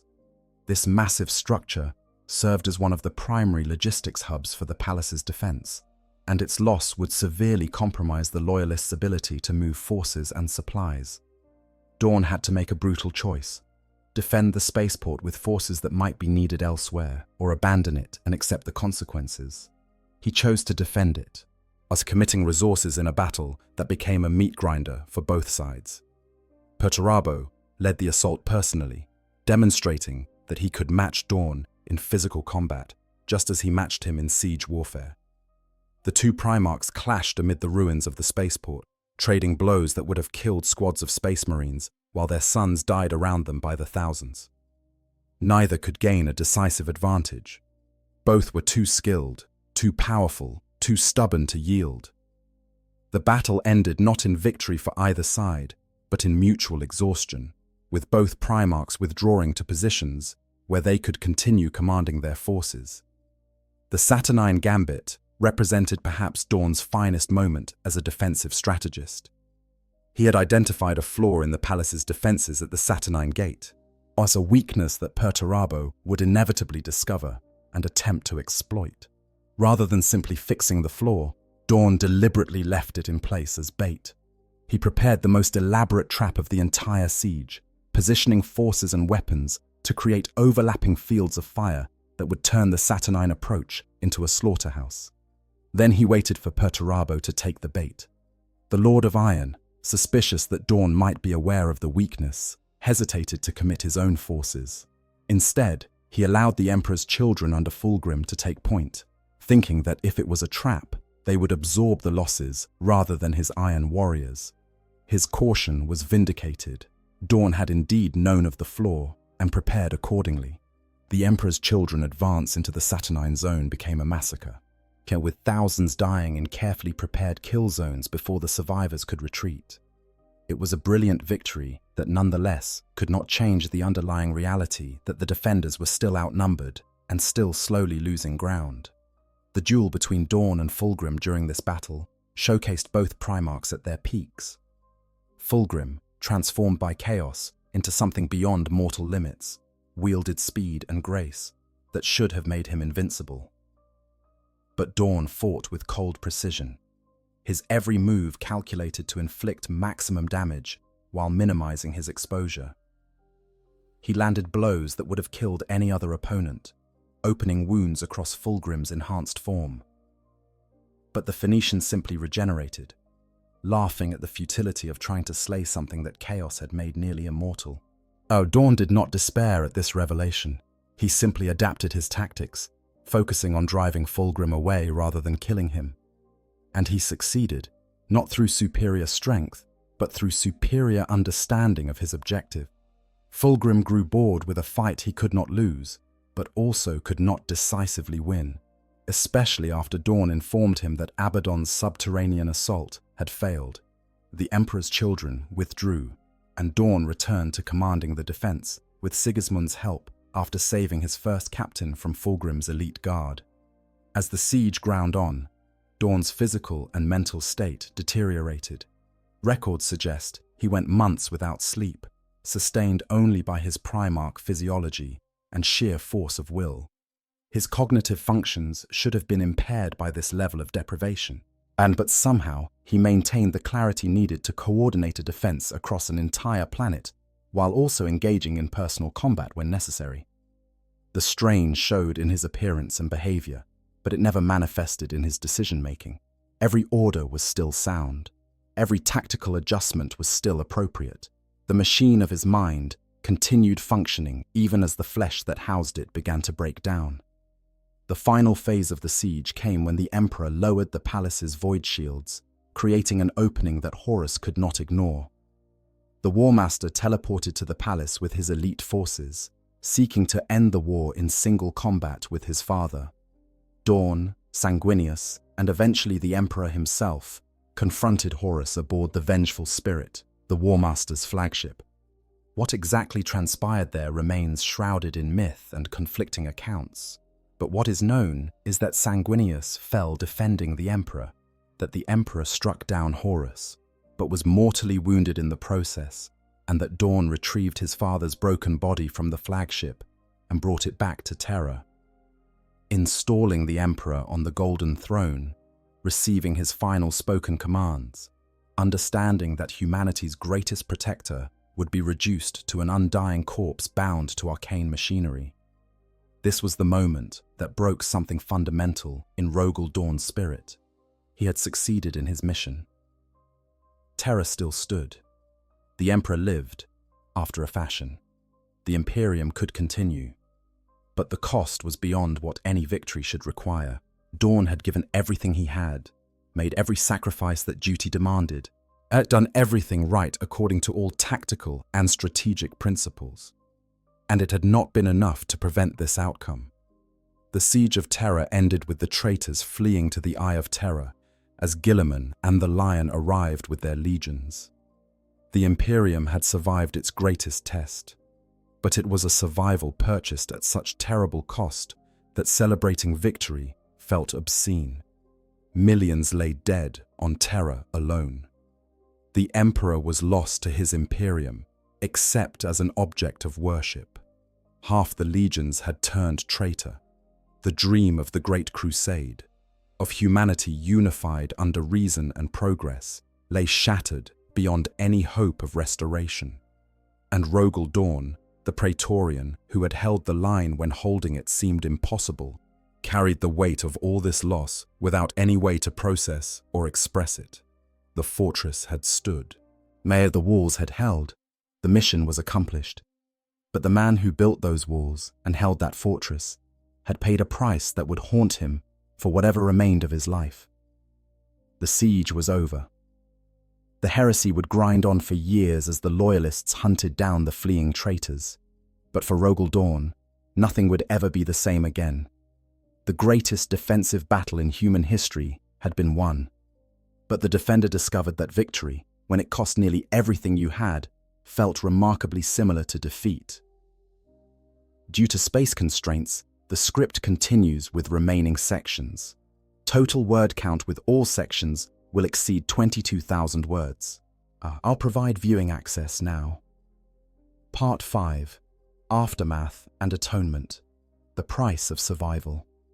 The immediate aftermath of the Siege of Terra found Rogal Dorn in a state that few had ever witnessed, broken, grieving, and consumed by guilt over what he perceived as his failure to protect the Emperor.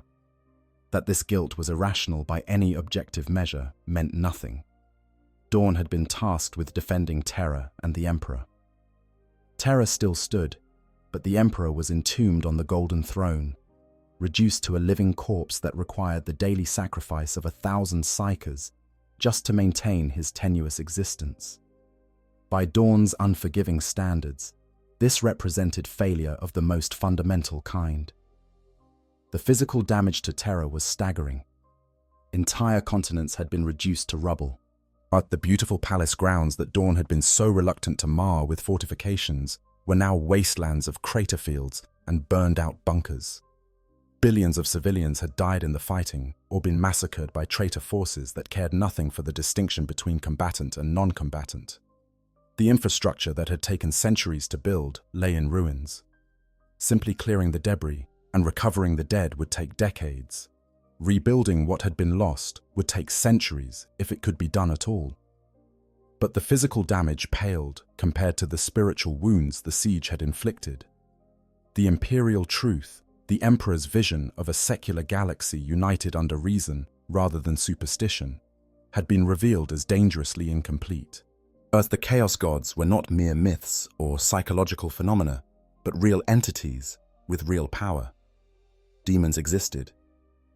The warp was not just a turbulent dimension to be navigated, but a hostile realm populated by predatory intelligences that wanted nothing more than to corrupt and consume humanity. Every principle that the Great Crusade had been built upon suddenly seemed like naive optimism in the face of horrors that demanded acknowledgement. The Imperium that emerged from the heresy would need to be fundamentally different from the one the Emperor had envisioned. And Rogal Dorn, the Praetorian who had kept that vision alive through the darkest hours, would have to help build this new Imperium, even though it represented a kind of defeat.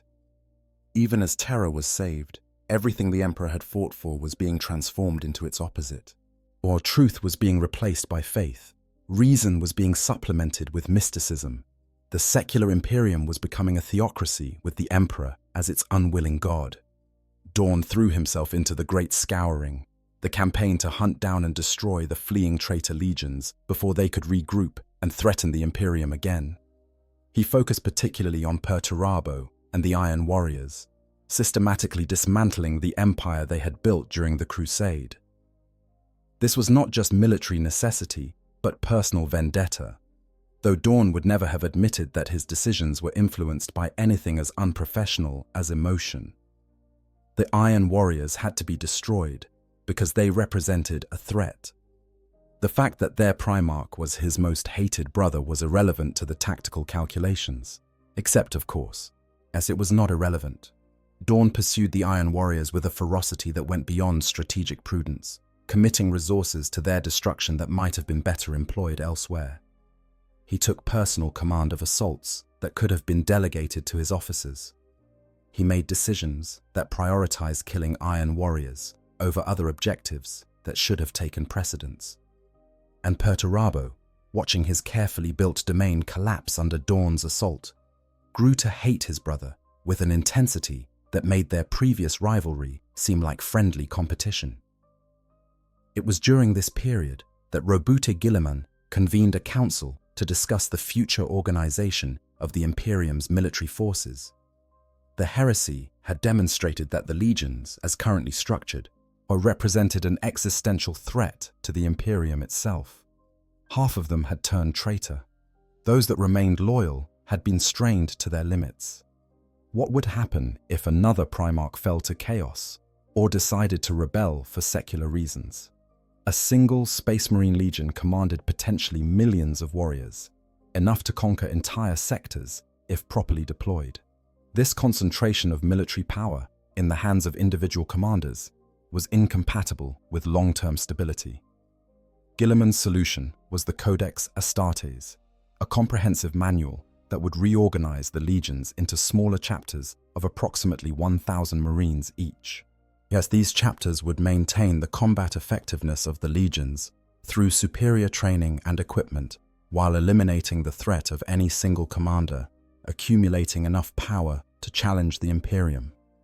It was a logical response to the lessons of the heresy, and most of the surviving loyal Primarchs accepted it after varying degrees of debate. Dorn's initial reaction was absolute refusal. The Imperial Fists were not just a military formation, but a brotherhood forged through decades of shared struggle. The bonds between its members went deeper than any organizational chart could capture. To break the Legion into separate chapters would destroy something that could never be rebuilt, would dishonor the sacrifices of all those who had fallen defending Terra, but would betray the trust that had allowed them to endure when endurance seemed impossible. Dorn could not accept this outcome, no matter how sound Guilliman's reasoning might be. The confrontation between the two Primarchs grew heated enough that civil war seemed possible. Other loyalist Primarchs began taking sides, with Leman Russ and the Lion supporting Dorn's position, while others sided with Guilliman. The Imperium, barely recovered from one civil war, teetered on the brink of another. Only the intervention of cooler heads prevented the situation from escalating beyond words. But the underlying tension remained, and Dorn retreated to contemplate his options. The solution came through the Pain Glove, a device the Imperial Fists used for meditation and purification. The Pain Glove inflicted controlled agony on its occupant, of stripping away all distractions and forcing the mind to focus on essential truths. Dorn entered the glove and remained there for 7 days, enduring suffering that would have killed baseline humans, seeking guidance that he could not find through normal contemplation. On the 7th day, he emerged with a vision. The Emperor had spoken to him, or at least some aspect of the Emperor that existed beyond the Golden Throne. The message was clear. The Imperial Fists needed to be redeemed through pain and sacrifice. They needed to be broken down so they could be rebuilt according to the new structure that the Codex Astartes demanded. Dorn had been searching for a way to preserve his legion intact, but the vision showed him that preservation was not the point.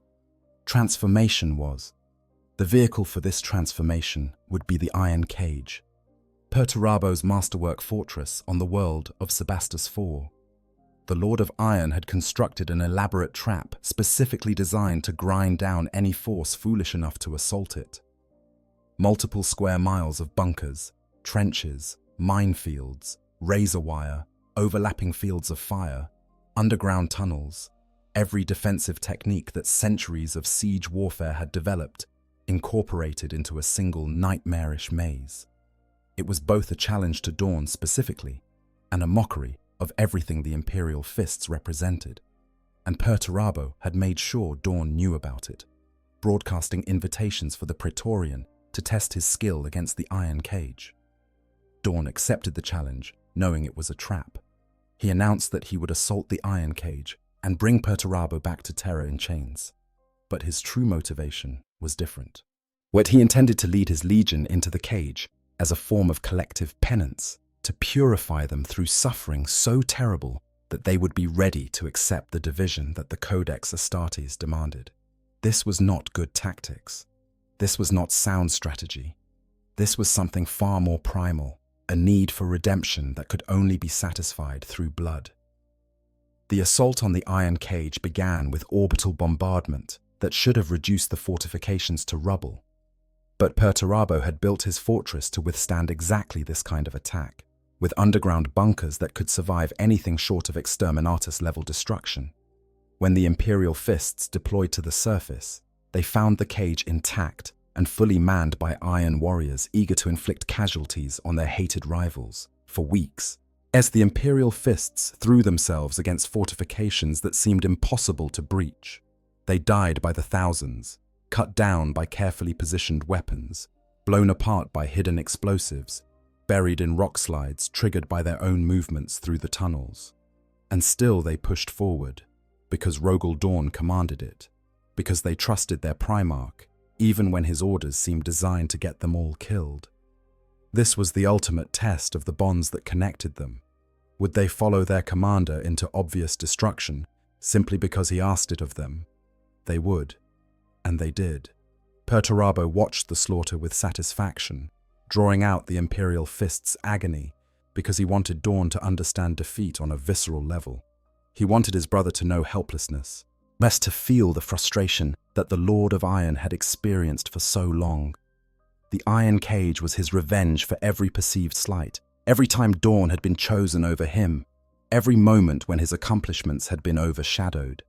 He could have ended it quickly, could have committed his full force and wiped out the Imperial Fists completely, but he preferred to let them suffer, to drag out their destruction over weeks and months.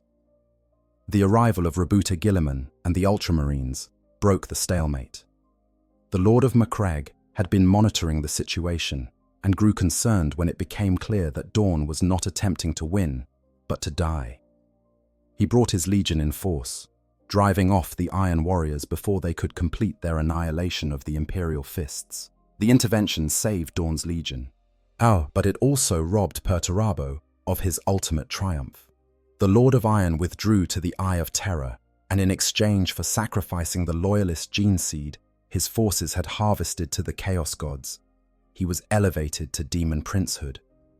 The Imperial Fists, who survived the Iron Cage, were fundamentally changed by the experience. They had been pushed beyond any reasonable limit of endurance and had not broken. They had stared into the abyss of their own destruction and had come through the other side scarred but intact. When Dorn explained that the Legion would now be divided according to the Codex Astartes, there was no resistance. They understood that they had been purified, that the old bonds had been severed in the fires of the cage, that they were ready to embrace whatever new structure their Primarch deemed necessary. The division created 3 primary chapters, though others would follow in subsequent foundings. The Imperial Fists proper would carry on under Dorn's direct command, maintaining the traditions and methods of the original Legion while adhering to Codex restrictions on size. The Crimson Fists would adapt the Imperial Fists doctrines to situations requiring greater flexibility, learning to operate with smaller numbers through superior tactical acumen. And the Black Templars would take Dorn's dedication and push it to zealous extremes, refusing to acknowledge Codex limitations and instead organizing as an eternal crusade that would never end until every enemy of the Emperor was destroyed. Dorn spent the next 2 decades rebuilding and reorganizing what remained of his legion into proper Codex-compliant chapters. He personally oversaw their training, ensured they understood not just the what but the why of their new structure, and attempted to maintain some continuity between the old organization and the new. But he also recognized that something essential had been lost. The bonds that had held the Legion together through the darkest days of the siege could never be fully replicated in smaller chapters that operated independently. The Imperial Fists would endure, but they would never be quite the same. Throughout this period, Dorn aged in ways that had nothing to do with physical deterioration. Primarchs aged slowly, if at all, their enhanced physiology preserving them against the ravages of time. But Dorn seemed to grow older in spirit, carrying burdens that accumulated with each passing year. Each brother Primarch who died or disappeared was another loss he grieved in his cold way. Each change to the Imperium that moved it further from the Emperor's original vision was another failure to accept. The galaxy was becoming a darker place, and the Praetorian who had fought so hard to preserve the light found himself increasingly out of place in the shadows that were descending.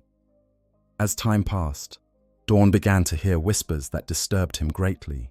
On worlds far from Terra, among populations that had been saved by the Imperium's intervention, people were beginning to worship the Primarchs as demigods, or even as aspects of the Emperor himself. This religious devotion was exactly what the Imperial truth had sought to eliminate, yet it was spreading across the Imperium like a virus.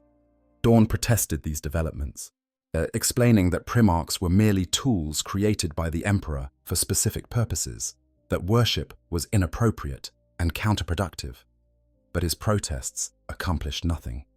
The deification of the Primarchs continued and would eventually contribute to the Emperor's own transformation into an object of worship. Dorn found this development repugnant on multiple levels. It was untrue. Primarchs were powerful, but not divine. It was inefficient. Religious worship drained resources that could be better employed elsewhere, and it betrayed everything the Emperor had tried to build.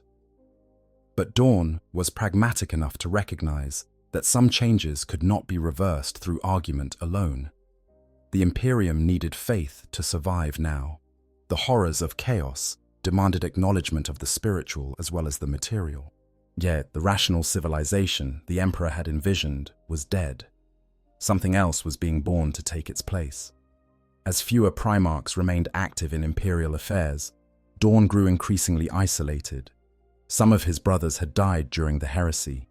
Others had disappeared into self-imposed exile or mysterious absences. The survivors were scattered across the galaxy, each dealing with the post-heresy reality in their own way. Dorn missed the companionship of those few brothers he had actually connected with. He missed Sanguinius most of all, for the angel had seen past his stern exterior to the being beneath. Without that understanding presence, Dorn felt more alone than he ever had on Frozen Inwit. Yes, the final phase of Dorn's recorded service to the Imperium involved leading campaigns against the remnants of the traitor forces and establishing defensive positions across the Imperium's most vulnerable borders. He continued to perform his duties with the same reliability that had always characterized his service. But those closest to him noticed changes, a weariness that went beyond physical fatigue, a distance in his gaze as though he were looking at something far away, a tendency to speak less frequently, even than his normally taciturn baseline. When the call came that would lead to his disappearance, Dorn responded as he had always responded to duty's summons. A chaos fleet was assembling to threaten the Cadian Gate, the Imperium's primary bulwark against incursions from the Eye of Terror. Most of the Imperial fists were deployed elsewhere, so Dorn could only muster 3 companies. Against all tactical wisdom, he personally led an assault on the enemy fleet, ramming a ship under his command into the despoiler-class battleship called Sword of Sacrilege. There, in the twisted corridors of that corrupted vessel, Rogal Dorn made his final stand. What exactly happened aboard the Sword of Sacrilege will probably never be known with certainty. Conrad Kurz had foreseen Dorn being dragged down by a horde of enemies in a dark tunnel, their blades finding purchase again and again until even a Primarch's endurance failed. Whether this vision was accurate, whether Dorn died there or escaped through means unknown, whether his disappearance was planned or accidental, all of this remains shrouded in mystery. Only his skeletal hand was recovered, a relic now kept in stasis aboard the Phalanx. Some believe Dorn died as Kersey foresaw, overwhelmed by enemies in a desperate last stand. Others point to chronological inconsistencies in the official account and suggest he might have survived, hidden somewhere in the galaxy for reasons of his own. Still others propose that he deliberately orchestrated his disappearance, unable to continue serving an Imperium that had become so different from what he had fought to preserve. The truth remains unknown, one more mystery in a galaxy full of them. What is certain is that Rogal Dorn, whether dead or missing, was lost to the Imperium at a time when his skills and steadfast nature were desperately needed. The fortress that had held during the siege was gone, as the rock upon which the defense of Terra had been built was removed, and the Imperium, already struggling with countless threats, found itself without one of its most reliable defenders. The price of survival had been paid in full. The Emperor lived, after a fashion, bound to the Golden Throne. The Imperium endured, though transformed beyond recognition. Terror stood unconquered. But the cost extracted from Rogal Dorn personally was beyond calculation. He had given everything he had to the service of the Emperor and the Imperium. He had sacrificed comfort, companionship, peace, and ultimately whatever fate awaited him. And he had done it all without complaint, without demanding recognition, without asking for anything in return. This was the measure of Rogal Dorn, not the walls he built or the battles he won, but the simple fact that he showed up and did the work, no matter how difficult it became or how little reward it offered. He was duty made manifest, reliability given form, endurance personified, and because he endured, the Imperium endured. The rest was detail. Part 6. Legacy, the fortress that never fell. 10,000 years have passed since Rogal Dorn's disappearance, and his influence on the Imperium remains profound in ways both obvious and subtle. The most visible legacy is the Imperial Fists themselves and their numerous successor chapters, who continue to embody the principles their Primarch established. But Dorn's impact extends far beyond his genetic descendants. His approach to defensive warfare shaped Imperial doctrine across the entire Adeptus Astartes. His fortification techniques are studied and replicated throughout the Imperium, and his example of stoic, selfless service continues to inspire those who understand that heroism does not require celebration. The Imperial fists in the 41st Millennium maintain many of the traditions Dorn established. They still prize defensive excellence and siege warfare above all other specializations. They still practice with the pain glove, seeking purification and focus through controlled suffering. They still recruit from worlds that echo Inuit's harsh conditions, places where survival demands discipline and endurance. And they still view themselves as the Emperor's Praetorians, the ultimate guardians of terror, who will hold the line no matter what forces are arrayed against them. The chapter maintains the Phalanx as its fortress monastery. That ancient vessel from the dark age of technology that Dorn discovered and restored so long ago. The Phalanx serves not just as a mobile base, but as a symbol of continuity connecting the modern Imperial fists to their origins. Within its ancient halls, relics of Dorn's era are preserved with religious reverence. The skeletal hand recovered from the Sword of Sacrilege is kept in a shrine where Imperial fists can pay their respects to their lost Primarch. And somewhere in the Phalanx depths, records of Dorn's teachings are maintained so that future generations can learn from his wisdom. The Black Templars, perhaps the most successful of the Imperial Fist's successor chapters, took Dorn's dedication and amplified it to crusading fervor, where they organize not as a single chapter, but as a fleet-based force divided into crusades that scour the galaxy for enemies to destroy. They explicitly reject portions of the Codex Astartes, maintaining numbers well above the 1,000 marine limit that Guilliman established. And they pursue a vision of eternal war against the enemies of the Emperor that Dorn himself might have found uncomfortable in its intensity, but which nonetheless emerges from principles he taught. The Crimson Fists, by contrast, embraced the Codex Astartes more fully while maintaining the Imperial Fist's core emphasis on defensive expertise. They became known for their ability to hold defensive positions with minimal forces, for making the most of limited resources through superior planning. When their homeworld of Rinnsworld was devastated by an orc invasion in the 41st Millennium, the Crimson Fist's response was pure Dorn. Assess the situation, identify what could be salvaged, build from that foundation, and refuse to yield despite overwhelming odds. They survived and eventually drove off the greenskin threat through determination that their Primarch would have recognized and approved. But Dorn's legacy extends beyond these specific chapters. The principles he developed for siege warfare and fortification became foundational doctrine for the Adeptus Astartes as a whole. When Codex-compliant chapters prepare defensive positions, they employ techniques that trace directly back to Dorn's innovations during the Great Crusade. When Imperial commanders plan the defense of critical worlds, then they study fortification patterns that Dorn pioneered. The influence is so pervasive that it has become invisible, woven into the basic assumptions about how defensive warfare should be conducted. The Imperial Palace itself stands as Dorn's most enduring monument. The fortifications he built and strengthened continue to protect the heart of the Imperium 10,000 years after their construction. Subsequent generations of defenders have added to and modified these defenses, but the core structure remains Dorn's work. Pilgrims from across the galaxy journey to Terra to see the palace walls, walking in the footsteps of the Praetorian who held them against impossible odds. And those walls still stand, proof that Dorn built things meant to endure across millennia. In the 41st Millennium, the Imperium named a new battle tank after Rogal Dorn. At the Rogal Dorn battle tank, this massive vehicle serves as a mobile bunker and heavy weapons platform, combining the firepower of a Leman Russ with enhanced armor and defensive capabilities. It can hold critical positions against concentrated enemy assault or support offensive operations with overwhelming fire support.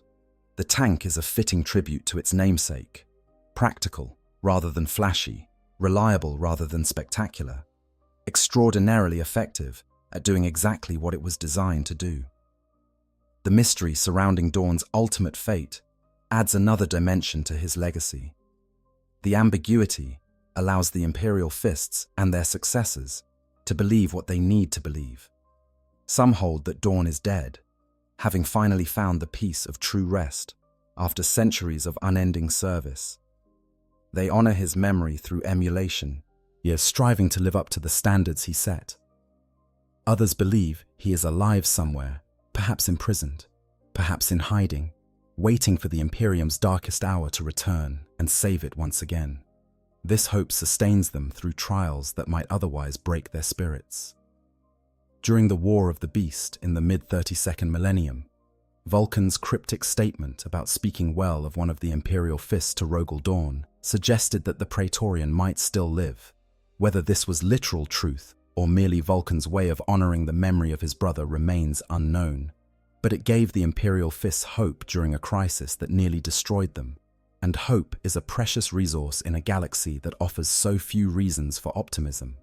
In recent years, and with the return of Reboot Gilliman and the Lionel Johnson to active service in the Imperium, speculation about other Primarchs' potential returns has intensified. Might Rogal Dorn be among those who could come back to guide the Imperium through the dark times of the 41st millennium? His skills in defensive warfare and fortification would be invaluable as the Imperium faces threats on all sides. His reliability and dedication would provide a counterweight to the sometimes questionable methods employed by other returned Primarchs.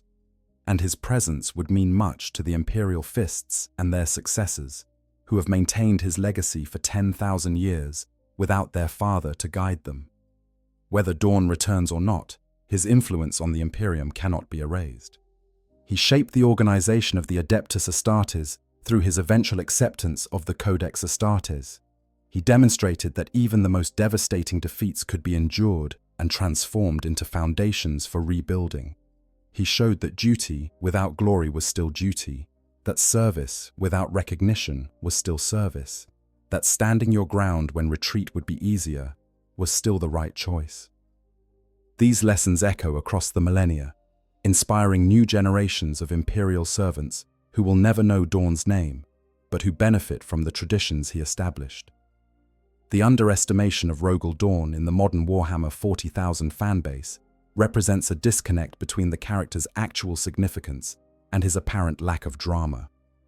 Fans gravitate toward Primarchs, whose stories offer emotional highs and lows, whilst character development arcs and memorable quotes. Dorn offers something different: consistency, reliability, and the kind of quiet competence that becomes visible only when you stop to consider what the Imperium would look like without it. This is perhaps fitting. Dorn did not seek attention or acclaim. He sought only to fulfill his duties as effectively as possible. That modern audiences often overlook him would probably not bother him at all. The important thing is that the Imperium stands. Terror remains unconquered. The Emperor's vision, however transformed, continues to guide humanity through the darkness. These were Dorn's goals, and they have been achieved. Everything else is irrelevant. The fortress that never fell was not just Terror's walls, but Dorn himself. Through betrayal and loss, through guilt and pain, through defeats that would have broken lesser beings, he remained firm. He did not change his core principles or compromise his values. He adapted his tactics when necessary, accepted bitter truths when he had to, and carried burdens that would have crushed anyone else. But he never broke, never yielded, never quit. This unbreakable quality is what makes Rogal Dorn worthy of remembrance, not because he was perfect, he was not. Not because he was universally beloved, he was not. But because he demonstrated that it is possible to endure, to continue serving, to keep faith with duty, even when everything seems hopeless. In a setting as grim-dark as Warhammer 40,000, where despair is the rational response to almost every situation, Dorn's example offers something precious. He proves that endurance is possible, that standing against the darkness, even knowing you cannot permanently defeat it, is still worthwhile. That duty, properly understood, gives meaning to suffering. The legacy of Rogal Dorn is the legacy of all those who hold the line when the line is all that stands between civilization and chaos. It is the legacy of engineers who build infrastructure that will outlast them. It is the legacy of soldiers who serve in unglamorous roles because those roles need filling. It is the legacy of every person who has ever chosen to do the right thing despite knowing they would never be rewarded for it. In this sense, Dorn's story transcends Warhammer 40,000 and speaks to something universal about human nature at its best. We may not all be Primarchs. We may not command legions or build fortress palaces or face down demon hordes, but we can all choose duty over comfort. We can all choose truth over convenient lies. We can all choose to show up and do the work that needs doing. And in making these choices, we honor the example of Rogal Dorn, even if we have never heard his name. This is why he matters. This is why his underestimation is wrong. And this is why, once you truly understand what he accomplished and what it cost him, Rogal Dorn stands among the very greatest heroes in the entire Warhammer 40,000 setting. Not the flashiest, not the most popular, but one of the most essential, one of the most remarkable, and one of the most worthy of our respect and admiration.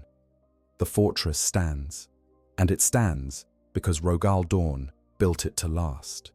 10,000 years later, that is still true. 10,000 years from now, if the Imperium endures that long, it will still be true.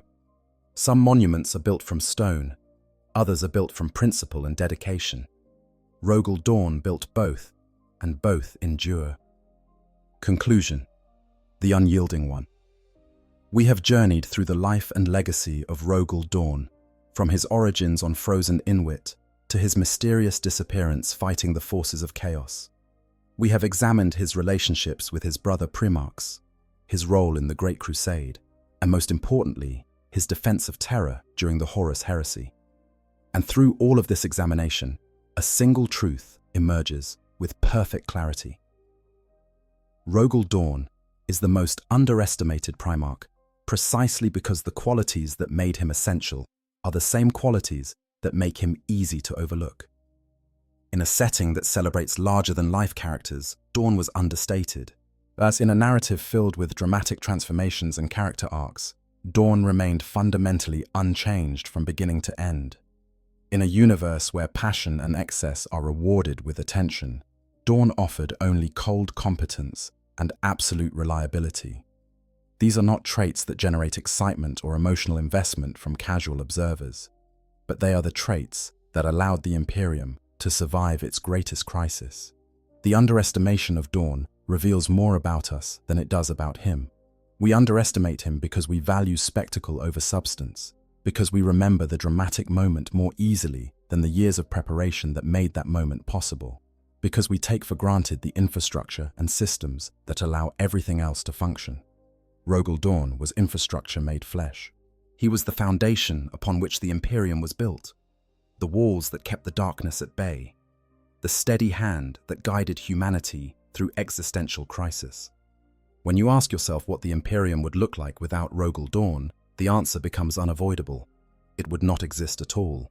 Every other Primarch, no matter how beloved or powerful, operated within a framework that depended on certain basic facts holding true. Terra could not fall. The Emperor had to survive. The Loyalist forces needed a rallying point and a defensible position. All of these necessary conditions were maintained by one person doing one job with absolute dedication. Remove that person, remove that dedication, and the entire structure collapses. This is not diminishing other Primarchs' contributions.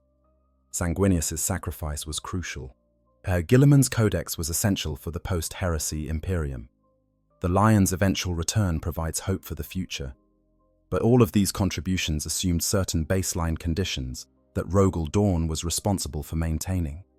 He was not the hero of the story in any traditional sense. He was the stage upon which the heroes performed, the ground beneath their feet, the walls at their back.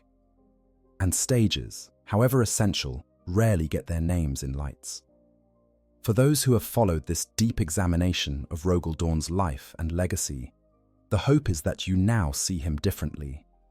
Not as a boring Primarch who just stood still while more interesting brothers had adventures, but as the cornerstone that held everything together when it should have fallen apart. Not as a character without development, but as someone whose consistency was itself an achievement given the pressures that should have changed or broken him. Not as underestimated in the sense of being weak or ineffective, but as underestimated in the sense that his true significance is not immediately apparent to those who do not look deeply enough. If you play Imperial Fists or their successors on the tabletop, take pride in representing a chapter with such a remarkable Primarch. Your forces might not be the fastest or the flashiest, but they embody something profound. The idea that showing up and doing the work is its own form of heroism. When your Imperial Fists hold an objective against overwhelming odds, when they refuse to yield even when retreat would be tactically sound, you are honoring Dorn's legacy of unyielding endurance. If you read the Horus Heresy novels or the broader 40k lore, pay attention to the moments where Dorn appears. Look past the stern exterior and the blunt words to see the being beneath who carries impossible burdens without complaint. Notice the quiet competence that allows other characters to shine. Appreciate the foundations he builds that support everyone else's achievements. The character becomes far more interesting when you understand what he represents and why that matters. And if you create content about Warhammer 40,000, whether fan fiction or art or analysis, consider giving Rogal Dorn the attention he deserves. There are rich storytelling opportunities in a character defined by duty rather than desire, in someone whose greatest strength is simply refusing to break. The challenge of making such a character interesting is real. But overcoming that challenge yields stories that resonate in ways that more conventionally dramatic narratives cannot match. The most underestimated Primarch is underestimated no longer, not by anyone who has taken the time to truly understand what he achieved and what it cost him. Rogal Dorn stands among the greatest heroes of the Imperium, not despite his lack of conventional appeal, but in many ways because of it. He proves that heroism comes in many forms, that duty is its own reward, that standing your ground when everyone else has fled is sometimes the only thing that matters. The fortress still stands 10,000 years later. That is Rogal Dorn's answer to anyone who questions his significance. That is his monument, his legacy, his vindication. While other Primarchs are remembered for what they said or how they died, or the dramatic arcs of their personal journeys, Dorn is remembered for what he built and how it endures. In a galaxy where nothing lasts and everything decays, creating something that survives across millennia is perhaps the greatest achievement possible. So remember Rogal Dorn, not as the boring Primarch, but as the unyielding one. Remember him not as the one who stood still, but as the one who held the line when holding it saved everything. Remember him not as underestimated, but as the standard against which all other defenders should be measured. And remember that sometimes the greatest heroes are not those who shine brightest, but those who burn longest, who endure when endurance seems impossible, or who simply refuse to quit no matter what the universe throws at them. The Imperium stands because Rogal Dorn built it to stand. Terror remains unconquered because Rogal Dorn made it unconquerable. The Emperor survives on the Golden Throne because Rogal Dorn held back the traitors long enough for that survival to be possible. These are facts that no amount of underestimation can change, and these are the reasons why Rogal Dorn deserves to be celebrated as one of the very greatest Primarchs, one of the most essential heroes, and one of the most remarkable beings in the entire Warhammer 40,000 universe. The fortress stands, and it always will, as long as there are those who remember the one who built it and the price he paid to make it endure. Rogal Dorn, Primarch of the Imperial Fists, Praetorian of Terror, the unyielding one. Oh, may his example inspire us to do our duty without asking for recognition, to serve without demanding reward, and to stand our ground when standing is all that remains. In the grim darkness of the far future, where there is only war, some lights burn brighter than others, but the lights that burn longest are often the ones we notice least. Rogal Dorn burned for centuries, a steady flame that never wavered, never flickered, never failed. That flame is gone now, whether extinguished by death or hidden by circumstances we cannot know. but its warmth remains in everything he built, everyone he inspired, and every principle he embodied. Remember the fortress, remember the Primarch who built it, and understand that both were far greater than they appeared. If you enjoyed this deep dive into Rogal Dorn's story and legacy, please consider liking this video and subscribing to the channel for more Warhammer 40,000 content. There are many more Primarchs to explore, countless aspects of the lore to examine, and endless opportunities to appreciate the depth and complexity of this incredible setting. Thank you for watching, and may the Emperor protect. End of script. Epilogue. The Praetorians' Silent Watch. As we close this examination of Rogal Dorn, it is worth reflecting on what his story teaches us, not just about the Warhammer 40,000 setting, but about the nature of heroism itself. In our modern age, we are surrounded by narratives that celebrate the exceptional individual who changes everything through personal brilliance or spectacular action. The chosen one who defeats the Dark Lord, the genius who solves the impossible problem, the charismatic leader who rallies the masses through sheer force of personality. Rogal Dorn's story offers a different model of heroism, one that is perhaps more applicable to the lives most of us actually lead. He was not chosen for any mystical destiny beyond his creation as a Primarch. He did not solve problems through sudden flashes of insight, but through patient, methodical analysis and preparation. He did not rally people through charisma, but through demonstrated competence and absolute reliability. His heroism lay not in being special, but in being consistent, not in dramatic gestures, but in showing up day after day to do work that needed doing. This is the heroism of the civil engineer, whose bridges stand for centuries. The heroism of the teacher, who shapes thousands of students over a career. The heroism of the parent who sacrifices daily to provide for their children. The heroism of everyone who has ever chosen duty over comfort, and stuck to that choice, even when no one was watching. It is unglamorous heroism, the kind that rarely gets celebrated in songs or stories. But it is the heroism that actually builds and maintains civilization. In the context of Warhammer 40,000, where grimdark excess and spectacular violence are the default, Rogal Dorn's quiet competence stands out precisely because it is so unlike everything else in the setting. He is the proof that even in a universe designed to be as dark and hopeless as possible, basic virtues like dedication, honesty, and perseverance still matter. Yet he shows us that you can face insurmountable odds and fail to overcome them completely, yet still achieve something meaningful through simple refusal to surrender. The mystery of Dorn's ultimate fate serves a narrative purpose beyond mere ambiguity. It allows his story to remain open, his legend to grow, his example to inspire without being diminished by whatever ending might eventually be written.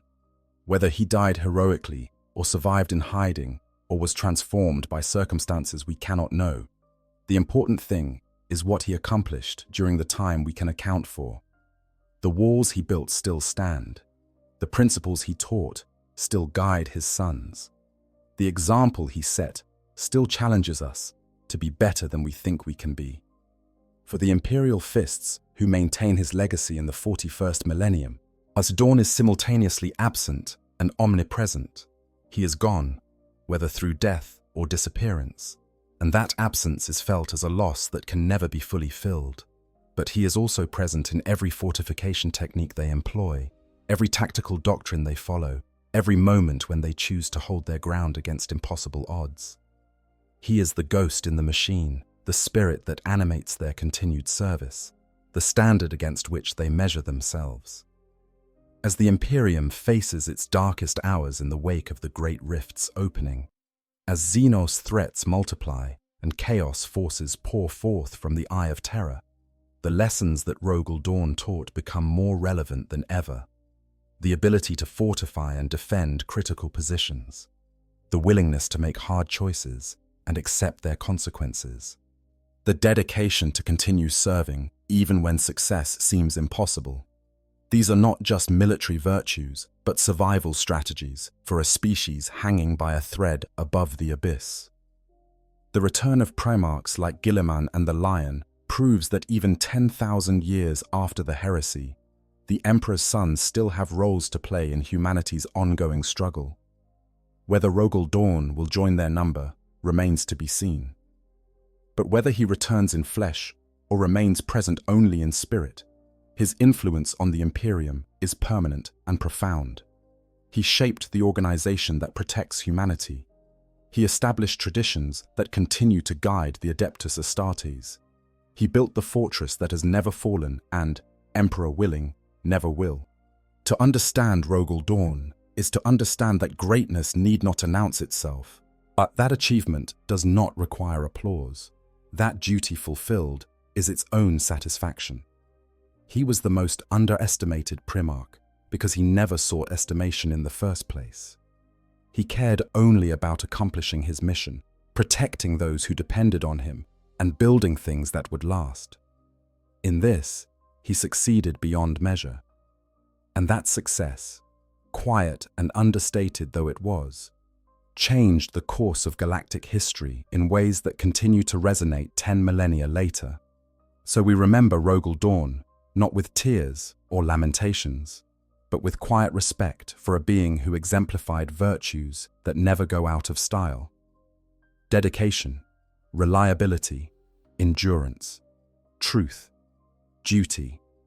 These simple principles, applied with absolute commitment across a lifetime of service, accomplished what flashier approaches could never match. They held the line. They preserved the Imperium. They ensured that humanity had a future. The Praetorian's watch may have ended, but his guardianship continues through those who carry forward what he built and embodied. Every imperial fist who stands their ground, every defender who refuses to yield, every soul who chooses duty over despair. In these moments, Rogal Dorn lives on, silent and unyielding as the stone from which he seemed to be carved. The fortress stands. It has always stood, and it will continue to stand as long as there are those who remember why it was built and who built it. That is Rogal Dorn's true monument, not statues or shrines, but the enduring fact of Terra's survival and the Imperium's continued existence. Some build empires, others build the foundations upon which empires rest. But Rogal Dorn built foundations that have supported 10,000 years of human civilization across the stars. That is his legacy. That is his triumph. And that is why he deserves to be remembered not as the most underestimated Primarch, but as one of the greatest heroes in all of Warhammer 40,000. The walls still stand, and they stand because of him. Always remember, the fortress endures. I hope you guys enjoyed the story. Make sure to hit the subscribe, like, share button, whatever you want. Give me some feedback if there's any. And yeah, sleep well.